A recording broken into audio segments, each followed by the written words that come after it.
The last alibi. When a high-profile defense attorney is found murdered in his Manhattan townhouse, Detective Claire Morgan must untangle a web of secrets, betrayals, and hidden agendas. Every suspect has a motive, but the closer Claire gets to the truth, the more she realizes the killer may already be watching her. This is a Moon Dragon original production. All rights are reserved. Chapter 1. The Body in the Townhouse. Richard Hale's townhouse smelled of old money, aged mahogany, and something else. Something sharper. Metallic. Detective Claire Morgan knew the scent too well. Blood. She paused just inside the door, her gloved hand resting on the banister. Behind her, uniformed officers murmured with the kind of unease that clung to rookies on their first major case. Crime scene tape fluttered in the late-night draft. Outside, sirens wailed and traffic on the Upper East Side slowed, rubberneckers eager for gossip. Claire adjusted the collar of her trench coat. Her eyes swept the entryway. Too pristine, no signs of forced entry. A Persian rug lay perfectly in place, not a fiber disturbed. If Hale had fought his killer, it hadn't been here. "Detective," Officer Reyes called softly from the parlor. "You'd better see this."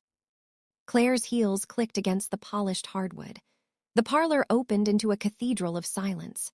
Stained glass windows caught the glow of a street lamp, throwing shards of crimson and blue across the room. And there he was. Richard Hale, age 54, one of Manhattan's most notorious defense attorneys, sprawled on a leather chaise. His eyes, blue and startlingly alive even in death, stared upward, unblinking. A single gunshot wound darkened the white of his tailored shirt. The silence pressed harder. Claire had seen bodies before, too many, but Hale's death felt wrong. No overturned furniture, no shattered glass, his Rolex still on his wrist, cuff link still gleaming. Whoever had done this hadn't come for money. Reyes shifted beside her. Neighbors reported a gunshot around 10. Patrol arrived at 10:30. Doors were locked. Windows, too. No sign of break-in. "A ghost didn't pull the trigger," Claire muttered. She stepped closer, scanning. Hale's right hand dangled off the chaise. His fingers curled slightly inward as if reaching for something. "What's that?" Reyes crouched. Something lay half-hidden under the chaise. Claire knelt, tugged it free. A playing card, Queen of Hearts, a smear of blood across the face. Reyes let out a low whistle. "Calling card." Or a message. Claire slipped it into an evidence bag. Either way, it's not random. She rose, circling the room. On the coffee table, a decanter of scotch, 2 glasses, one half empty, the other untouched. He wasn't drinking alone. Reyes scribbled notes, so maybe he knew the killer. "Definitely." Claire's gaze drifted back to Hale's eyes, frozen mid-thought, as if he'd seen the final truth a second too late. By the time the crime scene text finished, it was past midnight. Claire stepped onto the townhouse steps, inhaling the night air. Cool, damp. Manhattan's restless hum carried on around her, indifferent. A black car idled at the curb. The back window slid down. Julia Hale, the widow. Her eyes were dry, her expression unreadable. Blonde hair swept back into a perfect chignon, not a strand out of place. "Detective Morgan!" Her voice was calm, too calm. "Yes." Julia's gaze flicked toward the townhouse. "Richard's gone then." Claire studied her. "I'm sorry for your loss." Julia's lips curved, not into grief, but something closer to disdain. "Loss? That man was dead to me years ago." The window rose. The car pulled away. Reyes muttered beside her. "She doesn't seem too broken up." Claire kept her eyes on the retreating taillights. "No, she doesn't." At 2:14 a.m., Claire sat at her desk in the precinct, the Queen of Hearts bagged beside her. Her computer glowed with Hale's file. Clients, drug lords, mobsters, corrupt CEOs. Enemies, practically everyone else. Her phone buzzed, unknown number. She hesitated, then answered. "Morgan." A pause. Then a low voice, distorted, almost a whisper. "You're looking in the wrong place." The line went dead. Claire stared at the phone. Cold prickled her skin. She glanced at the Queen of Hearts. And for the first time that night, she realized Richard Hale's murder was just the beginning. Chapter 2, The First Suspect. The rain had started by the time Detective Claire Morgan pulled up to the Hale penthouse on Park Avenue. Midnight's drizzle smeared neon light across the windshield, streaking Manhattan into a blur of restless color. Julia Hale lived, or rather, resided, in a glass and steel palace that screamed wealth without apology. Valet parking, doormen in tailored uniforms, a lobby of Italian marble. Claire showed her badge, took the private elevator, and tried not to imagine what the penthouse's monthly rent could buy her in Queens. Julia opened the door herself. She wore a silk robe the color of deep wine, cinched at the waist. No makeup, though her face was flawless enough not to need it. Her hair had been let down since Claire last saw her, loose waves framing a controlled expression. "Detective Morgan." Julia's voice was even, but a trace of impatience ran beneath it. "I assume this isn't a social call." Claire held her gaze. "Your husband is dead. That makes you my first stop." Julia's lips curved faintly, almost ironic. "Of course, come in." The penthouse stretched wide, glass walls revealing the city glittering below. Art pieces dotted the space, abstract canvases worth more than Claire's yearly salary. The air smelled faintly of roses. Julia motioned toward a sectional sofa. "Sit, or don't. I don't imagine this will take long." Claire remained standing. "Mrs. Hale, where were you tonight between 9 and 11 p.m.? Julia didn't flinch. "The Plaza, charity dinner for the Children's Heart Foundation. Hundreds of people saw me." "Anyone who can confirm you didn't leave?" Julia sipped from a crystal glass on the side table, red wine, half gone. "Detective, if you think I left a gala full of cameras, drove across town, murdered Richard, and returned without anyone noticing, you're giving me more credit than I deserve." "Credit isn't what I'm after. The truth is." Julia's eyes hardened. "The truth is, Richard and I lived separate lives. Our marriage ended long before you found his body. If someone wanted him dead, you'll need to look past me." Claire tilted her head. "You didn't shed a tear earlier." For the first time, Julia's composure cracked. A flicker. That man was a monster, detective. Cold, controlling. Every smile he gave was a mask. He ruined lives for sport. "But did I kill him?" She leaned forward, her voice sharp.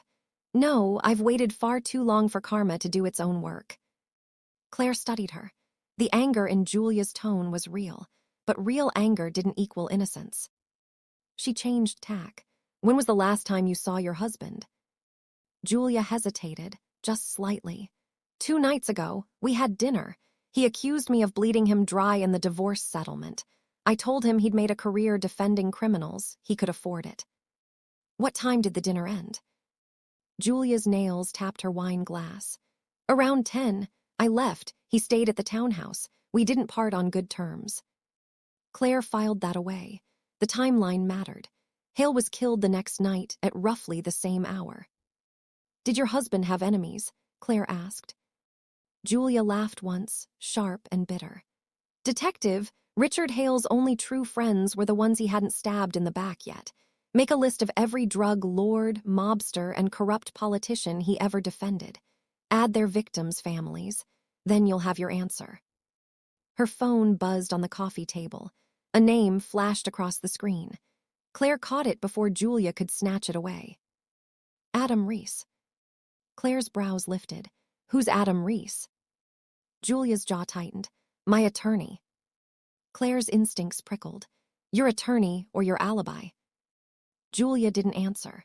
She simply raised her glass again, dismissive, as if daring Claire to prove her wrong. Back in her car, Claire replayed the conversation. Julia's performance had been flawless, but too flawless, like a witness rehearsing her testimony. Claire called Ray's. "Yeah, detective. Pulled traffic cam footage near the plaza tonight. I want to see if Julia Hale's car left the garage between 9 and 11. Also check any private car hires in her name." "You think she ditched the gala?" "I think if Julia Hale wanted Richard dead, she wouldn't have pulled the trigger herself, but she might have arranged for someone else to." By morning, the city was already buzzing with headlines. High-profile attorney found dead in townhouse. Richard Hale's bloody end. From courtroom king to corpse. Claire stood at the precinct's coffee machine, dark circles under her eyes. A day's work felt heavier without sleep. Reyes approached, waving a folder. Got the plaza footage. Claire sipped her coffee, and she stayed at the gala the whole time. Cameras caught her mingling, drinking, even bidding in the silent auction. Claire frowned. So she's clean. Not exactly. Look at this. Reyes flipped open the folder. Inside, a time-stamped photo from the plaza garage. Julia's car. Driver's door closed, but a shadowy figure slipping into the passenger seat. Face obscured. She didn't leave, Reyes said. But her car did, for about 40 minutes. Drove downtown, circled near the townhouse, then came back. Cameras lost it on the way back in. Claire stared. The timeline was damning. Julia's body hadn't left the gala, but her car had visited the crime scene. She exhaled. She had help. Reyes nodded grimly. So the widow's alibi isn't worth a damn. That night, as Claire left the precinct, she found an envelope tucked beneath her windshield wiper. Plain white, no markings. Inside, another playing card. This time, the King of Spades. And scrawled across its face in red ink. The queen lies, the king kills. Claire's chest tightened. The street was empty, shadows too long. Someone was watching her. And the game had only just begun. Chapter 3, The Partner. The law firm of Hale and Brandt occupied the 32nd floor of a glass tower in Midtown, all polished chrome and ruthless ambition. Detective Claire Morgan hated places like this, temples of power where money scrubbed sins clean. Still, she pressed through the revolving doors, badge ready. Inside, the air smelled faintly of leather and expensive cologne. The receptionist's voice trembled when Claire asked for Michael Brandt, Richard Hale's longtime partner. He's waiting in his office, she said, as though she'd been rehearsing for this moment all night. Claire followed the hall. Every step sank deeper into a carpet thick enough to muffle conscience. Brandt's office loomed at the end. Floor-to-ceiling windows overlooked the East River. The man himself stood behind a mahogany desk, tall, trim, silver hair combed back like armor. Detective Morgan. His handshake was firm, his eyes sharper than she expected. Richard's death is shocking, a tragedy. Claire sat, watching him carefully. You worked with him 20 years. Brandt nodded. Started the firm together. He was brilliant, fearless, ruthless when he had to be. And when he didn't have to be, Claire asked. Brandt's lips twitched. Ruthlessness was Richard's default setting. The honesty caught her off guard. Most colleagues wrapped the dead in silk. Brandt offered sandpaper. You didn't like him, Claire said. I respected him. Brandt leaned back, steepling his fingers. But let's not pretend Richard was a saint. He built empires defending criminals. You think that doesn't create enemies? Claire slid a photo across the desk. The Queen of Hearts. This was found near his body. Mean anything to you? Brandt studied it. No flicker of recognition. Playing cards, Richard wasn't much of a gambler. What about debts, blackmail? Brandt shook his head. If anyone held dirt on Richard, he'd already found theirs first. That was his way, keep leverage stacked like poker chips. Funny metaphor, Claire said. Brandt's gaze didn't waver. Not intentional. An hour later, Claire walked out of Hale and Brandt with more questions than answers. Brandt had been polished, cooperative, even charming, but too smooth. Like Julia, his answers came rehearsed.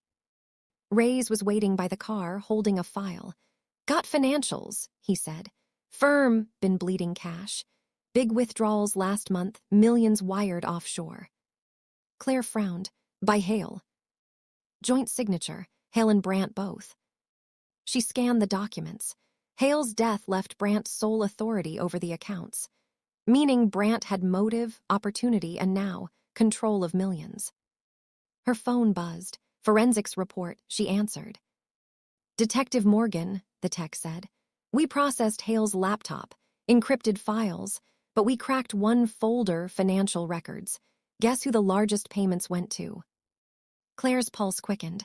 Who? Michael Brandt. Back at the precinct, Claire pinned Brandt's photo on the whiteboard, connecting lines. Shared millions with Hale.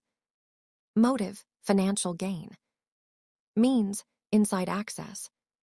Ray's scribbled possible killer under Brandt's name. Fits, doesn't it? Ray's said. Brandt gets rich, Hale gets dead. Claire didn't answer. Her instincts resisted the easy picture. It's too clean, she murmured. Too obvious. Ray's raised a brow. Since when is obvious a problem? Since murderers rarely hand us the truth on a silver platter. That evening, Claire returned home to her apartment in Astoria. The day's weight pressed heavy as she kicked off her heels. She poured wine, sat by the window overlooking the quiet street. Her phone buzzed, unknown number again. She froze. When she answered, the same distorted whisper filled her ear. You saw the partner, but the partner isn't alone. The line cut. Claire's wine glass trembled in her hand. Not alone. She turned to the window. Across the street, a shadow shifted behind a parked car, watching. Her pulse raced. She grabbed her Glock, heart pounding, and flung the window open. Police, she shouted. Show yourself. Nothing. The street was still, the shadow gone. But the message lingered. Someone was watching, someone who knew her every move. The next morning, Claire called Brandt back to the precinct. He arrived in a tailored suit, not a wrinkle in sight, as if mourning required wardrobe perfection. She slid the forensics report across the table. You received millions in transfers from Hale. Care to explain? Brandt didn't flinch. Business expenses. Labeled as consulting fees. Yes, discretionary funds. Richard handled the details. I trusted him. You trusted him while he funneled millions into your accounts. Brandt leaned forward. Detective, let me be clear, I didn't kill Richard. Did I benefit from his death? Financially, yes. But that's circumstance, not conspiracy. Claire studied him. His calm was infuriating. He was either innocent or a sociopath playing chess 3 moves ahead. Where were you last night between 9 and 11? She asked. In my office. 2 paralegals can confirm. Convenient. Brandt smirked. Detective, everything about my life is convenient. That's why I pay for it. After Brandt left, Ray's shook his head. Guy's either the slickest liar in New York or the cleanest lawyer alive. Claire tapped the Queen of Hearts evidence bag. And don't forget this. Our killer leaves cards, messages. That doesn't fit Brandt. Too theatrical. So what are you saying? I'm saying, Claire hesitated. I'm saying Brandt might not have pulled the trigger, but he's in the game somehow. That night, Claire dreamed of cards scattered across blood. Queens, kings, spades, hearts, faces blurred, hands reaching, a whisper repeating in her ear. Not alone, not alone, not alone. She woke with a start at 3:07 a.m. Her apartment was silent. Until she saw it. On her kitchen counter. A playing card she hadn't brought home. The Jack of Diamonds. And scrawled in the same red ink. The partner plays his hand next. Claire's stomach turned cold. The killer had been inside her apartment. Watching her sleep. Chapter 4, The Assistant's Secret. The offices of Hale and Brandt looked different in daylight. Less intimidating, more sterile. Glass, steel, silence. But Detective Claire Morgan wasn't here for Dacre. She was here for someone who knew Richard Hale's day-to-day life better than anyone else. His paralegal, Samantha Gray. The young woman sat stiffly in a conference room, hands clasped so tightly her knuckles whitened. Early 30s. Dark hair pulled into a practical bun, glasses slipping down her nose. She looked like someone used to being invisible. Claire slid into the chair across from her. Samantha, you worked for Richard Hale for how long? 5 years. The answer came too quickly, rehearsed. You liked him. Samantha hesitated. He was demanding. That's not an answer. Her gaze flickered. No one liked him, detective. Not really. But working for Richard Hale was a career maker. You tolerated the rest. Claire leaned forward. Tolerated what? Samantha's fingers twisted together. His moods, his temper, the way he reminded you he owned your future. Meaning? Samantha's lips pressed tight. For a moment, Claire thought she wouldn't answer. Then, Richard kept files on everyone. Clients, rivals, employees, insurance, he called it. Dirt, secrets. If you crossed him, he destroyed you. Claire felt the room tighten around her. And did he keep something on you? Samantha's breath hitched. There it was. He was blackmailing you. Samantha looked away, eyes glistening. Not just me, others too, judges, prosecutors, politicians. Richard had leverage everywhere. What was he holding over you? Claire pressed gently. Samantha swallowed hard. A mistake, years ago, student loans. I falsified income on an application. Stupid, desperate. He found out. Said if I ever betrayed him, he'd ruin me. Claire exhaled slowly. The Queen of Hearts, the King of Spades, now leverage. This wasn't just murder. It was a chess game built on secrets. Did you know anyone threatening him recently? Claire asked. Samantha nodded hesitantly. Last week, he was different, nervous. He said someone had finally turned the tables, that he was being blackmailed. Claire's pulse quickened. By who? I don't know, he wouldn't say. But he looked scared, detective. I'd never seen Richard Hale scared. Back at the precinct, Ray's nearly choked on his coffee when Claire relayed the story. Hale being blackmailed, that's rich. Karma's got a sense of humor. Not if it got him killed, Claire said. She pinned Samantha's name on the board, drew a line to Hale, another to unknown blackmailer. Think about it, Claire continued. If someone had leverage on Hale, it had to be massive, enough to make him sweat, enough to silence him for good. Ray's pointed at Brant's photo. Could be him. Brant had access to the files. Could have flipped it back on Hale. Maybe, Claire said, but Hale's widow and his partner both have motives, and now we've got this. She tapped the word blackmail on the board, which means we're missing a key player. That night, Claire drove back to the townhouse. The crime scene tape still fluttered in the breeze. She needed to see the place again with fresh eyes. Inside, the air was heavy with dust and memory. She moved through the parlor. The bloodstain remained, dark against the rug. The chaise sat like a throne stripped of its king. She crouched, scanning beneath the coffee table. Nothing unusual, but then... a drawer, slightly ajar. Claire tugged it open. Inside lay a folder. Plain, unmarked, she slipped on gloves, opened it. Photographs, documents, names, judges, police officers, even a senator. Hale's insurance policy in black and white. And on top, Samantha Gray. A photo of her lone fraud, signed affidavits. Proof that Hale had been telling the truth. Claire exhaled. Hale had been sitting on a powder keg. Whoever blackmailed him hadn't just wanted silence. They wanted his arsenal. When she returned the folder to evidence, Ray's was waiting in the lab. Guess what? He said, grinning grimly. We dusted that Queen of Hearts you found, 2 partials. One belongs to Hale, the other. He handed her the report. Claire read the name. Her stomach dropped. Samantha Gray. The next morning, Claire called Samantha back in. This time, no pleasantries. She slammed the evidence bag with the Queen of Hearts on the table. Explain this. Samantha's face drained of color. That's not, I never. Your prints were on it. Tears welled in Samantha's eyes. I didn't kill him, detective, I swear. I went to the townhouse earlier this week to drop off files. That's probably when. Save it, you had motive. Hale was blackmailing you, now he's dead. Samantha shook her head violently. I couldn't do it, but someone wanted me to look guilty. Don't you see? The card, the prints, it's a setup. Claire studied her. Fear radiated off Samantha in waves. It felt real, but fear could be an act too. Who would want to frame you? Claire asked. Samantha whispered. Richard's enemies, all of them, but especially one, someone who hated him more than the rest. Who? Her voice trembled. His mistress. That night, Claire's phone buzzed again. Another envelope, slipped under her apartment door this time. Inside, the ace of clubs, and written across it in the same red ink. The assistant folds. The mistress plays next. Claire's breath caught. The killer wasn't just leaving cards. They were writing the script.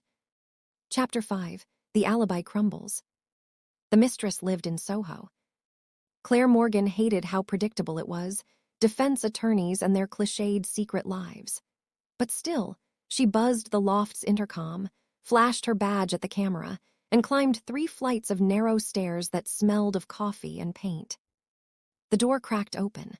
A young woman peered out, mid-20s, olive skin, black hair cascading over a silk robe. "Yes. Detective Morgan, NYPD. You're Emily Vargas." Emily's lips tightened. She hesitated, then swung the door wide. "Come in. I figured this was coming." The loft was bohemian chic, canvases stacked in corners, half-finished oils drying on easels. Sunlight streamed through skylights, bathing everything in gold. A far cry from Hale's sterile townhouse. Claire scanned the room. "How long were you involved with Richard Hale?" Emily crossed her arms. 3 years on and off. He promised he'd leave his wife. He never did. Her voice carried no tears, only bitterness. "Where were you last night between 9 and 11? Emily lifted her chin. "Here, painting, alone." "Anyone who can confirm that?" "No," Emily's eyes narrowed. "You think I killed him." "I think everyone close to Richard Hale had motive." Emily laughed once cold. "Motive? Richard lied to me, used me, strung me along, but killing him, that would have been too merciful." Claire studied her. The defiance was real, but so was the pain. Then she spotted it, on a shelf.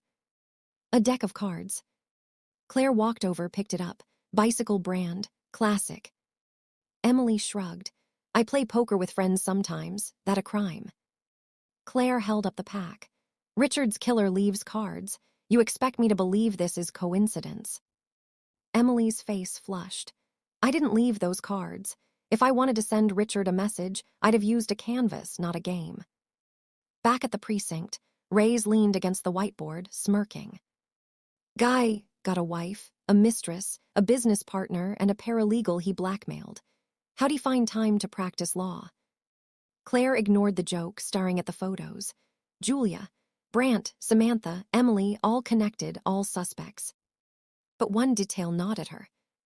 Julia Hale's alibi. "Pull the gala footage again," Claire told Reyes. "Not the garage this time, the ballroom. I want a close look at Julia." Hours later, Reyes dropped a thumb drive on her desk. "You're not gonna like this." They watched together, Julia in her gown, smiling, chatting with donors. Time stamp. 9:32 p.m. she raised a champagne glass. At 9:34 she laughed at something whispered in her ear. At 9:35 she vanished into the crowd. The camera panned the room. No Julia, for nearly 40 minutes. Claire's heart sank. At 10:14, Julia reappeared, hair slightly mussed, lipstick reapplied. She'd been gone exactly during Hale's estimated time of death. The next morning, Claire confronted Julia in her penthouse. "You lied to me," Claire said flatly. Julia arched a brow. "About?" "Your alibi. You disappeared from the gala for 40 minutes. The exact 40 minutes your husband was murdered." Julia's eyes cooled. "I stepped out, private matter." "Private or deadly?" Julia's lips curved. "Detective, if I had wanted Richard dead, do you really think I'd have risked everything by sneaking out mid-gala? I would have paid someone. Discretion is a skill I perfected long ago." "Who?" Claire pressed. "Who did you pay?" Julia laughed softly, sipping her coffee. "You're clever, detective, but you're still chasing pawns." Later that night, Claire returned to her apartment, exhaustion dragging at her bones. She dropped her coat, set her gun on the counter. Then froze. Another envelope waited on her kitchen table. She hadn't put it there. Inside, the 10 of hearts. And scrawled across it, "The queen lies, the mistress paints, the widow wins." Claire's pulse hammered. The killer wasn't just predicting moves. They were rewriting the alibis. Chapter 6, The Stalker's Note. The 10 of hearts lay on Claire's kitchen table like a wound. She hadn't touched the lock on her apartment door. No sign of a break-in. Yet the card sat there, mocking her, as if the killer had walked in through the walls. Reyes was there within 15 minutes. He stood in her living room, latex gloves on, scanning for prints. "Nothing," he muttered after dusting. "No smudges, no forced entry. Whoever did this, they were careful." Claire's stomach twisted. "Careful? They were inside my home, Reyes. They knew how to get past the locks, and they knew I'd find this." Reyes studied the scrawl on the card. "The queen lies, the mistress paints, the widow wins." He frowned. "What the hell does that mean?" Claire shook her head. "It's a game, a puzzle. They're not just killing, they're writing a story. My job is to read it before someone else dies." The next morning, the crime lab called. The envelope had faint traces of turpentine. Claire's mind leapt instantly to Emily Vargas, the mistress and painter. But Reyes wasn't convinced. That could be planted. Killer knows Vargas paints, so they dust her into the trail. Too neat. Claire paced the squad room. The board loomed over them, Hale's photo at the center, with lines spiderwebbing out to Julia, Brant, Emily, and Samantha. Each name linked by motives. Each circled in red. But now Claire felt another presence. Someone outside that web, watching, hunting. That night, she parked outside Emily's loft. Rain streaked her windshield, turning the city lights into smears of color. She waited, watching, until Emily appeared at the window, adjusting a canvas. Claire entered quietly, badge raised. "We need to talk." Emily rolled her eyes. Again. Claire held up the 10 of hearts in a plastic bag. Recognized the handwriting. Emily leaned closer, shook her head. "No, but I do recognize the turpentine smear on the corner." Claire stiffened. "You admit that's yours?" Emily snorted. "Detective. Half the artists in Manhattan use turpentine. Whoever's leaving you these cards is framing me." "Or you're deflecting," Claire shot back. Emily's eyes narrowed. "You want the truth? Richard ruined lives. He ruined mine. But I didn't slit his throat and I didn't sneak into your apartment. Whoever did that, they're watching you, not me." Claire left restless, the rain soaking through her coat. She drove home past midnight city streets glistening under neon. She opened her apartment door cautiously, nothing out of place. She exhaled. Then saw it. On her pillow. Another card. This time, the Jack of Spades. No envelope, no words, just the card itself. Her heart hammered. The killer wasn't leaving riddles anymore. They were leaving warnings. Reyes found her packing when he arrived. "We've got a serious problem," he said, holding up his phone. A video played, grainy security footage, Claire's building entrance. A figure in a hooded jacket carrying a deck of cards slipping inside. No face visible, just a shadow moving with surgical precision. "Timestamp," Claire asked. 40 minutes before you got home." Her breath caught. "They were in my apartment while I was questioning Emily." Reyes nodded grimly. "They knew you'd be out.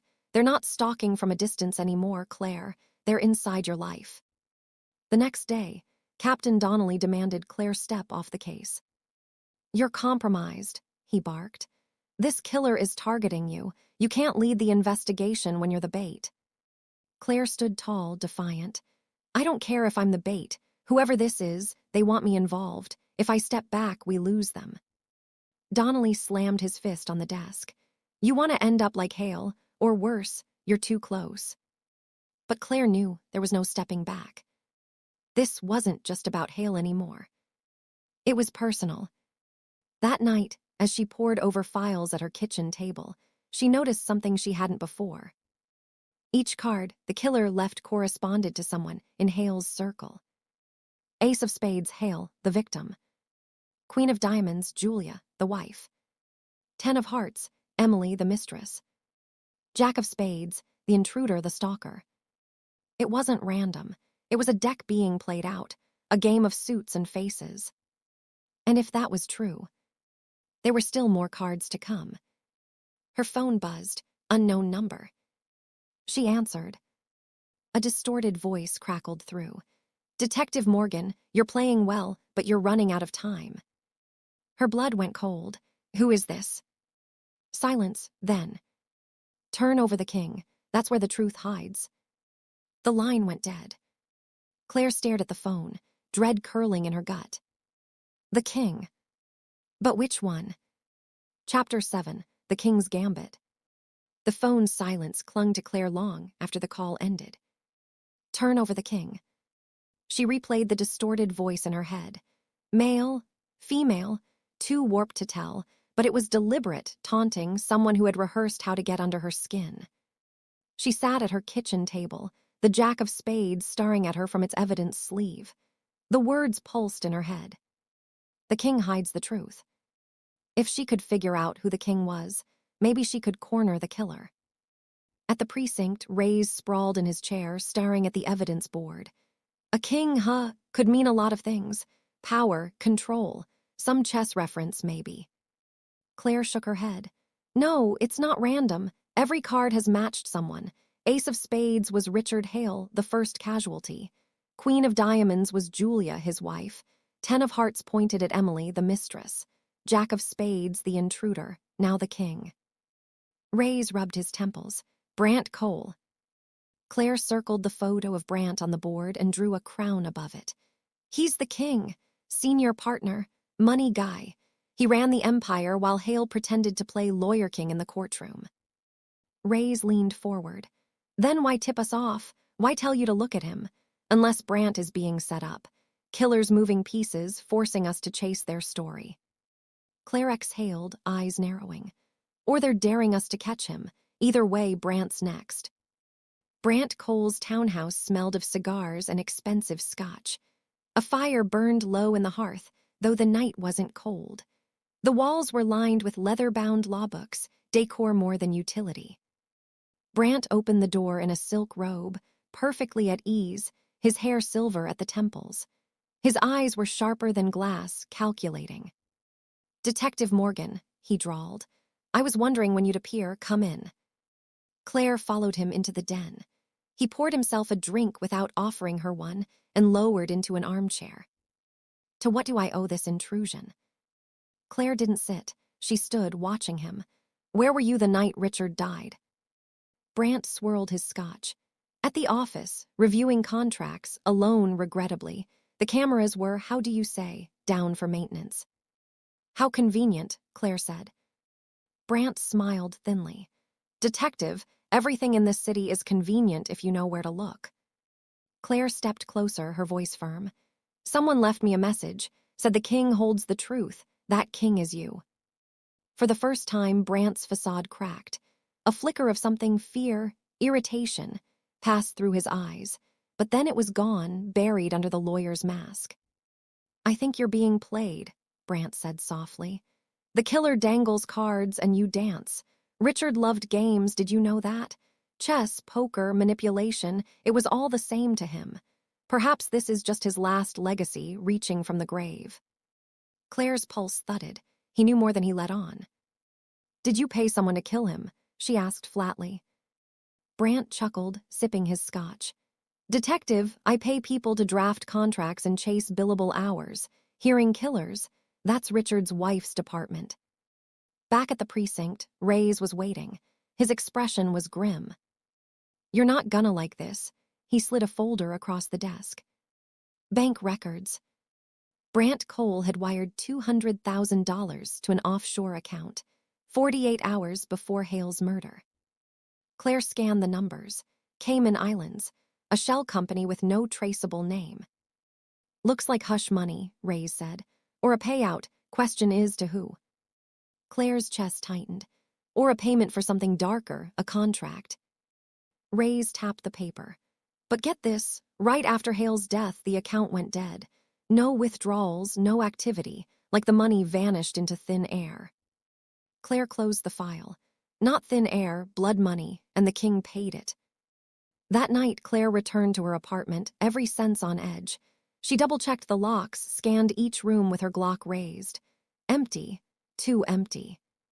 She placed the jack of spades and 10 of hearts on the kitchen table, staring at them like puzzle pieces. It was a pattern, a deck being played out. But before she could untangle it, a sound came from the living room. A shuffle.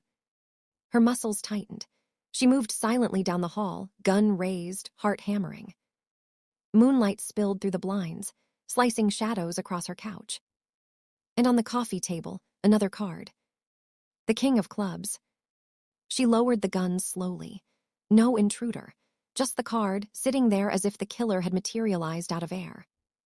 Her gaze caught on something beneath it. A photograph. Of her.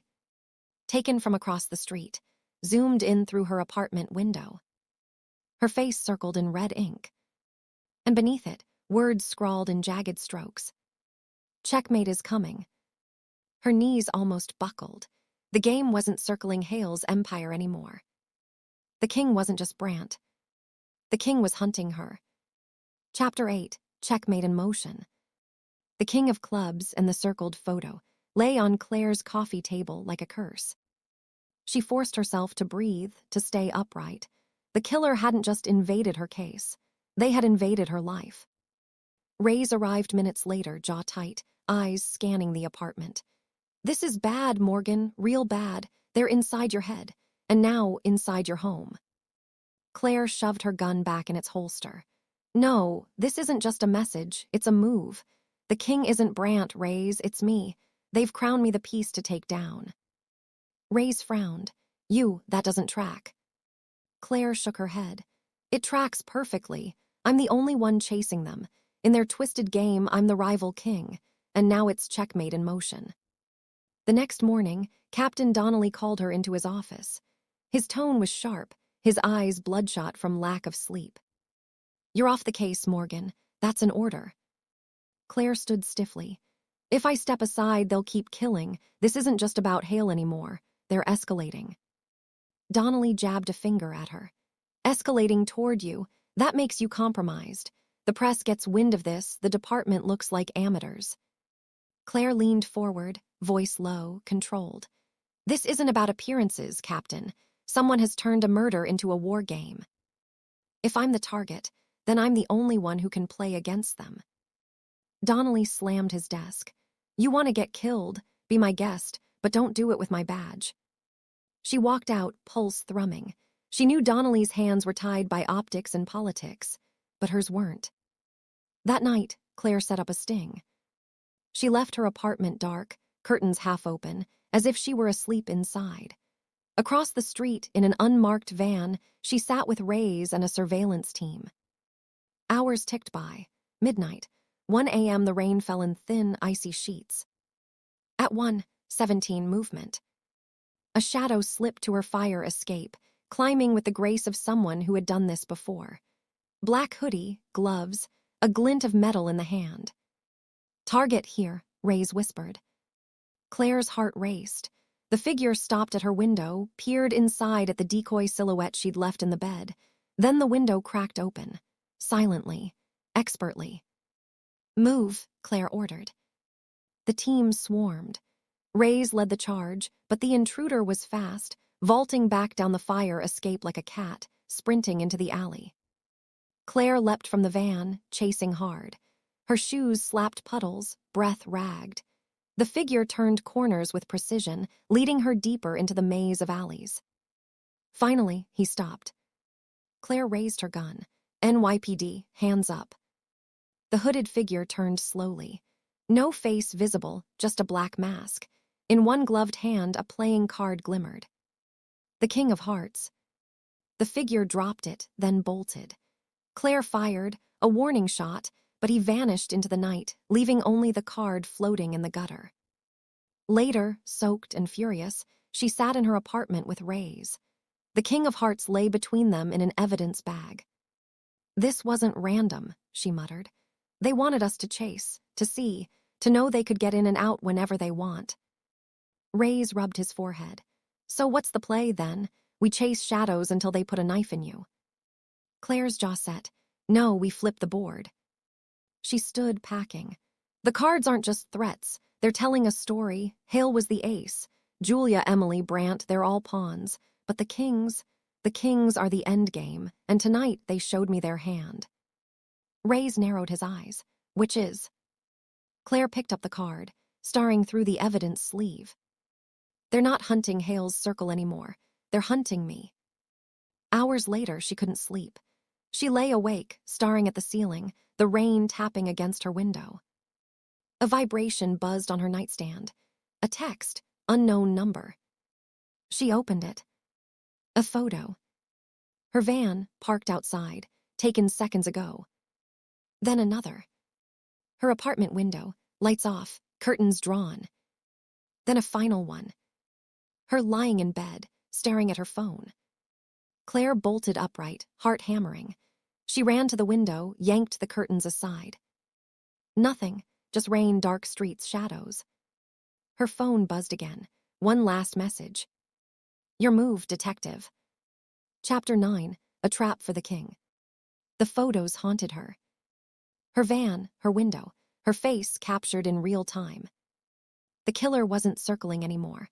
They were inside her life, pulling her strings. Claire hadn't slept. She sat at her kitchen table, Glock resting beside a half-empty mug of coffee, watching the night bleed into dawn. By morning, her decision was made. If the killer wanted her as a piece in their game, then she'd play, on her terms. At the precinct, Ray's nearly exploded when she laid out the plan. You're insane, he said, slamming his hand on the desk. You want to use yourself as bait, again. Claire's eyes were steel. They're targeting me anyway. We either control it or let them dictate the next move. Ray's paced, running a hand over his shaved head. And what if their next move is to put you in a body bag? Claire leaned closer. Then at least we'll have them on camera trying. Silence stretched. Finally, Ray's groaned. You're gonna get me fired or killed. Probably both, Claire said. So you in? His answer came with a weary nod. That night, they staged the trap. Claire's apartment became the board. The NYPD wired it with micro cameras, tiny lenses hidden in smoke detectors, lamp fixtures, vents, motion sensors along the fire escape, pressure alarms at the door. A decoy silhouette lay in her bed again. This time, though, the building was crawling with backup, plainclothes officers in the lobby, tactical teams hidden in nearby units, a sniper positioned on the roof opposite. Claire sat in the van with Ray's, eyes glued to the monitors. Her heart thudded in rhythm with the rain. Showtime, Ray's muttered. 12:14 a.m. A flicker, motion at the fire escape. Claire leaned forward. There. A figure in black climbed, careful, deliberate. Same build as before, masked, gloves. The cameras caught every angle. The intruder slid the window open, silent as breath, and stepped into the darkened apartment. Claire's pulse pounded. Wait for it. The figure crossed the living room, approached the decoy bed, raised a knife that glimmered in the faint light. Now, Claire barked. The room exploded. Tactical lights flared. Officers swarmed in from every direction, shouting commands. Police, drop it on the ground. But the figure didn't freeze. They moved like lightning, hurling the knife, not at the bed but at the nearest camera. The feed went black. Chaos erupted.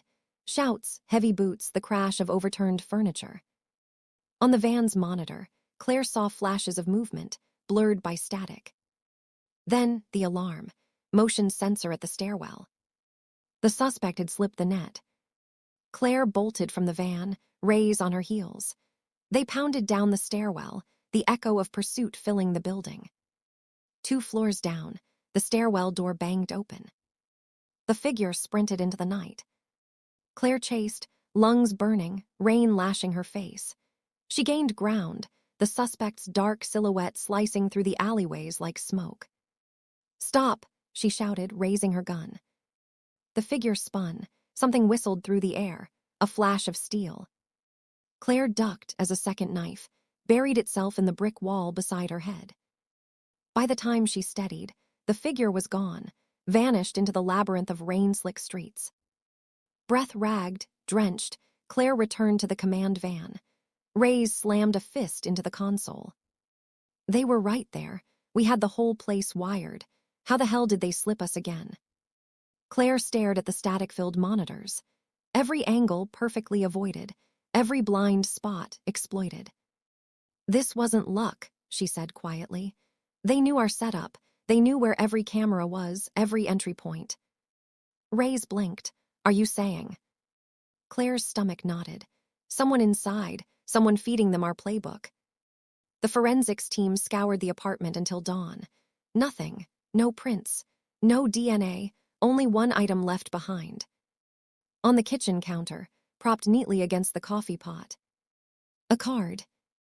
The King of Spades. Scrawled across it in red ink. The board is rigged. Trust no one. Claire stared at it until her vision blurred. Her mind replayed every move. Hale, Julia, Emily, Brant, the intruder, the cards. And now a traitor. The killer wasn't just taunting her. They were inside her circle. Ray's approached, his voice low. What's the play now, partner? Claire clenched her jaw, the card trembling in her grip. We stopped playing their game, her eyes hardened, and flipped the board. Chapter 10, The Mole in the Shadows. The King of Spades card lay on the evidence table like a curse. Claire couldn't stop staring at it, not because of the inked words, but because of what they implied. Someone inside had betrayed them. The squad room was still buzzing with chatter, officers exchanging theories, but Claire only heard the pounding in her head. Ray's leaned close, voice low. You think Brant's the leak? Claire's eyes flicked to the corner of the room, where Captain Brant was debriefing two detectives. His arms were crossed, jaw tight, as if daring anyone to challenge him. I don't know, Claire said, but the killer knew everything about our setup. That's not guesswork, that's intel. Ray's cursed under his breath, which means someone fed it to them, someone with clearance. Claire nodded, and there aren't many people on that list. Later, in Brant's office, the air felt heavier than usual. The blinds were half drawn, light slicing the room into stripes. Brant sat behind his desk, stone-faced, while Claire and Ray stood opposite. Let me get this straight, Brant said slowly. You're accusing one of my officers of working with a serial killer. No, Claire corrected, her tone sharp. I'm saying the killer has inside information. Whether that means a leak, a hack, or something else, we don't know yet, but we can't ignore it. Brant's eyes narrowed. And you're sure this isn't just you looking for excuses after another blown op? Ray's bristled. With respect, Captain, this wasn't a blown op. This guy walked through our perimeter like he had the blueprints. That doesn't happen by accident. Brant's jaw flexed, but he said nothing. Claire leaned in. If we don't treat this seriously, more people die. That's the only outcome here. Brant's gaze lingered on her, unreadable. Then, finally, fine, quietly, you start digging, but you do it off the books. No official trail, no chatter. The last thing we need is the department tearing itself apart. Claire nodded, understood. But as she turned to leave, Brant's voice stopped her. Detective. She glanced back. Careful where you dig. Some shadows bite. Back in the car, Ray's exhaled hard. That guy creeps me out sometimes. Claire smirked faintly, though her stomach was still tight. Join the club. She started the engine, pulling them into the gray drizzle of morning.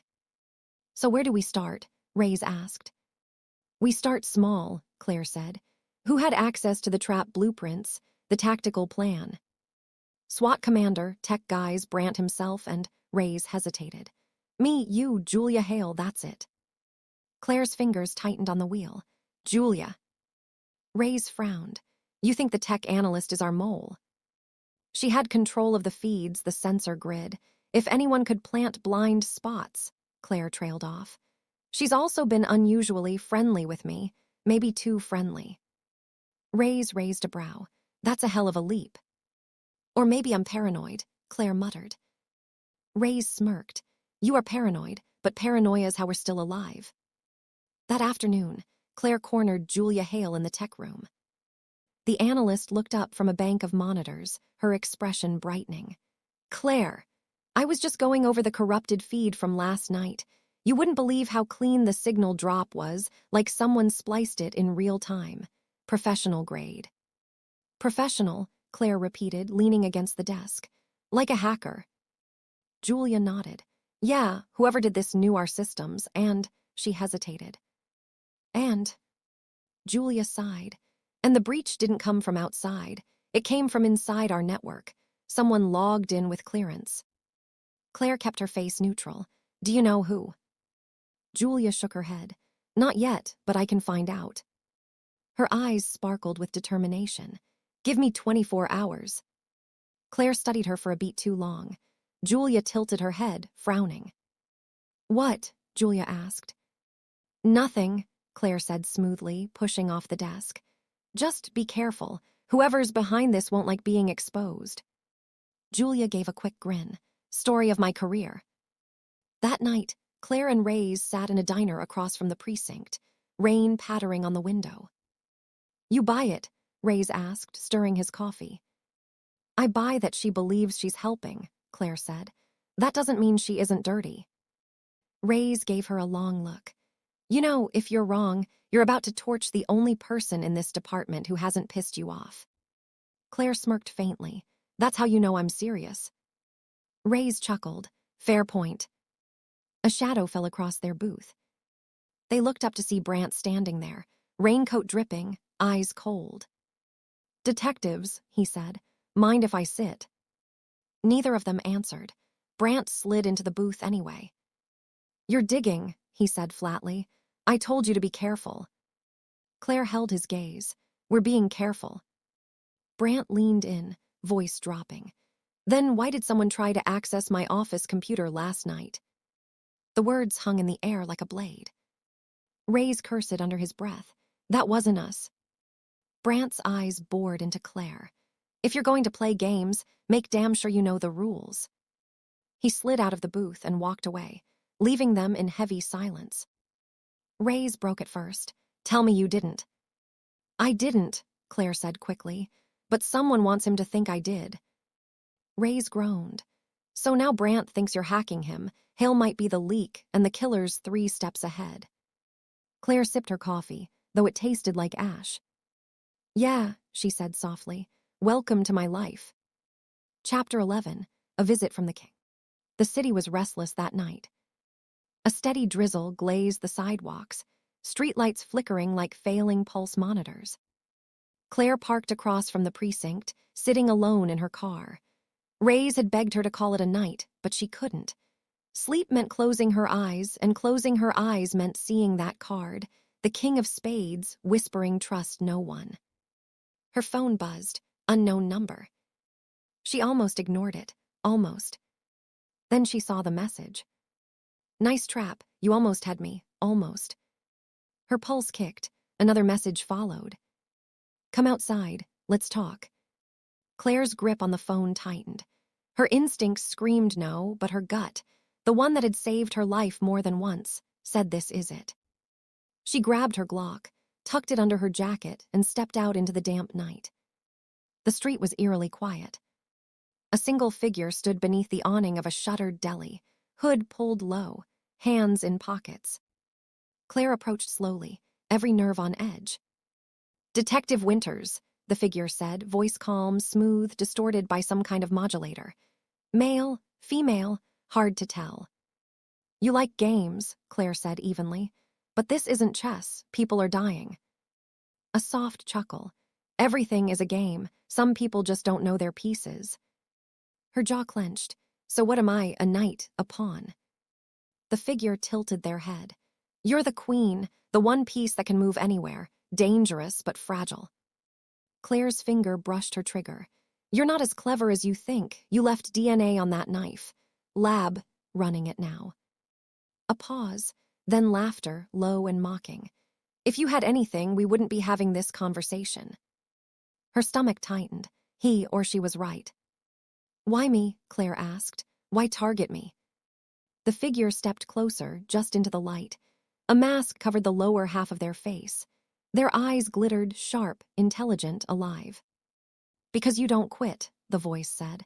You're interesting, the others. They scream, they beg, they break, but you fight.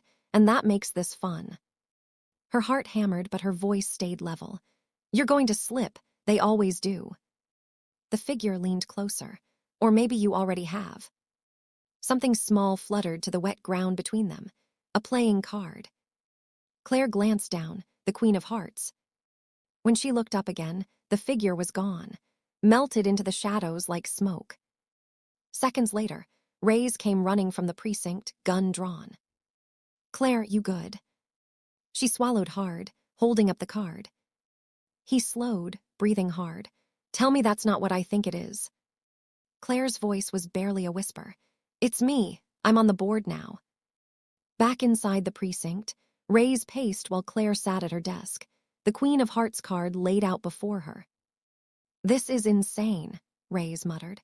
"He's walking up to you on the street like you're old friends." "He wants me rattled," Claire said. "He wants me doubting everyone." "Well, mission accomplished," Rays shot back. "Who do we even trust at this point? Brant, Julia, anyone in this damn building?" Claire rubbed her temples. "We trust each other, that's it." Rays sighed, dropping into the chair opposite her. "So what's our play, Queen of Hearts?" She stared at the card, feeling its weight. "We stop reacting," she said quietly. "We make him react." Rays smirked grimly. "Flip the board, huh?" Her eyes lifted, cold and determined. "Exactly." Chapter 12, Cracks in the Shield. The precinct felt different now. Every face could be the leak. Every smile could be a mask. Claire walked through the bullpen, her shoulders tight, eyes scanning like a soldier on foreign ground. Rays trailed beside her, muttering under his breath. "Feels like we're chasing ghosts," he said. "Not ghosts," Claire replied. "Traitors." In the tech room, Julia Hale was waiting for them, a stack of printouts spread across her desk. Her eyes were shadowed from lack of sleep, but they burned with focus. "I found it," Julia said without preamble. Claire leaned over. "Found what?" "The breach, the login that spliced our feeds." Julia tapped the top sheet. "Came from an administrative terminal inside this building. No remote access. Whoever did this was here." Rays crossed his arms. "And who has access to admin terminals?" Julia looked between them. "Captain Brant and his secretary, that's it." Claire felt her stomach knot. "Brant's going to love hearing that," Rays muttered. Julia hesitated. "There's more. Whoever it was, they tried to cover their tracks by routing the access through my credentials. If I hadn't dug this deep, it would have looked like I was the one feeding information." Claire studied her. Julia's voice shook, but her eyes stayed locked on hers. "They're setting me up, Claire. You have to believe me." The room went quiet. Finally, Claire said, "I believe the evidence, and right now the evidence says someone wanted us to turn on you." Relief washed across Julia's face, but Rays wasn't convinced. "Or," Rays said, "you're smart enough to fake being framed." Julia's expression hardened. "I've been breaking my back for you two since day one. If you really think I'm dirty, just say it." Rays and Julia stared each other down. Claire stepped between them. "Enough. We don't know who's clean and who's not. Until we do, we assume nothing." That night, Claire and Rays sat in the car outside Brant's apartment building. Rain drummed the windshield. Rays tapped the steering wheel nervously. "You really think Brant in on this?" "I think he's hiding something," Claire said. "And if Julia's right, he's either sloppy with his security or complicit." Rays sighed. "So what's the plan? Kick in his door, arrest our captain on a hunch?" Claire shook her head. "No, we watch, we wait." As if on cue, the lobby doors opened. Brant emerged, trench coat collar up, moving quickly toward a waiting car. Rays frowned. That's not his wife's car. Claire grabbed her camera, zooming in as Brant slid into the back seat. The driver was masked by shadows, but Claire caught the glint of something familiar. A playing card, dangled from the rearview mirror. Her pulse spiked. It's him, the king. Rays cursed. What the hell is Brant doing with him? The car pulled away. Claire started the engine, trailing at a distance. They wound through side streets, deeper into the industrial district. Finally, the car stopped outside a deserted warehouse. Brant got out, speaking briefly with the driver before heading inside. The driver stayed put, hood pulled low. Claire's hands tightened on the wheel. This is it. Ray's glanced at her. We call backup. Claire shook her head. No time, we go in now. Ray's groaned. Every time you say that, I regret it. Then stop following me, Claire shot back, already stepping into the rain. Inside the warehouse, the air smelled of rust and damp wood. Footsteps echoed, Brant's voice. Told you this is getting risky. They're watching me. Another voice answered, distorted, cold. The same voice that had mocked her under the deli awning. Then keep feeding me what I need, or I feed them what I know about you. Brant's reply was sharp, desperate. You wouldn't. The killer chuckled. Try me. Claire crouched behind a stack of crates, heart pounding. Ray's was beside her, whispering. Tell me we're recording this. She held up a small mic, light blinking red. Every word. Brant's voice rose. I can't keep covering for you. They're too close. Winters is too close. The killer's tone darkened. Then deal with Winters, or I deal with you. Silence. Claire's chest tightened. The captain, the man she'd answered to for years, was compromised. Ray's whispered, Holy, he's working with him. Claire shook her head slowly. No. He's being blackmailed. And just like that, Brant's shadow shifted. He wasn't the mole, he was another pawn. Suddenly, her radio crackled too loud. Brant's head snapped up. The killer turned toward their hiding spot. Go, Claire hissed. She and Ray's bolted for the exit as shouts rang out behind them.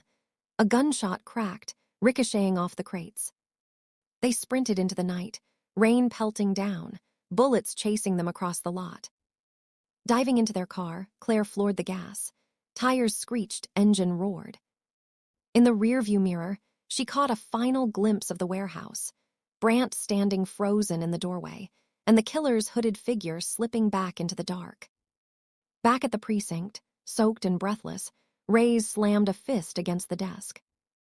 We had him right there. Claire dropped the recorder on the table, the blinking light still red. No, she said softly, we have him now. Ray's frowned. That's enough to prove Brant's compromised, but the killer. We don't need to prove Brant, Claire cut in. We need to prove who's holding his leash, and now we know he's not untouchable. He bleeds like anyone else. She stared at the recorder, hearing the killer's words again. Deal with Winters, or I deal with you. Her reflection shimmered in the wet surface of the desk. For the first time, she felt the weight of the Queen of Hearts card pressing on her like destiny. Chapter 13, Blood on the Badge. The interrogation room was colder than usual. Steel table, 2 chairs, a wall mirror that hid more eyes than anyone admitted. Captain Brant sat slumped in the chair, his badge resting on the table like a dead weight. His hands were clasped tight, knuckles white, sweat glistening at his temples. Claire watched him through the glass for a long beat before stepping inside. Ray's followed, silent but burning with restrained anger. Close the door, Claire told him. The heavy lock clicked shut. Brant's eyes flicked up at her, tired, defensive, already beaten down. You want to explain, Claire said evenly, sliding the recorder onto the table. Or you want me to hit play? Brant's jaw clenched. You don't understand. Then make me understand, she shot back. He shifted in his chair, leaning forward. It's not what you think. Ray's barked a bitter laugh. Really? Because what it looks like is you meeting with our killer in a warehouse while he hands you your leash. Brant slammed his fist on the table. I don't work for him. Claire didn't flinch. Then why feed him information? Brant's shoulders sagged, silence stretched. Finally, his voice cracked. Because he has my son. The words hung heavy in the room. Claire exchanged a sharp glance with Ray's, then leaned in. Say that again. Brant's eyes were bloodshot now. My boy Ethan, he's 16. Couple months back he vanished for a night. Came home shaken, wouldn't talk. I thought it was teenage trouble. Then I got the first card, a message, a picture of Ethan bound and gagged. He dragged a hand down his face. They told me to cooperate, feed them information when asked. If I did, his voice broke, they'd send Ethan back in pieces.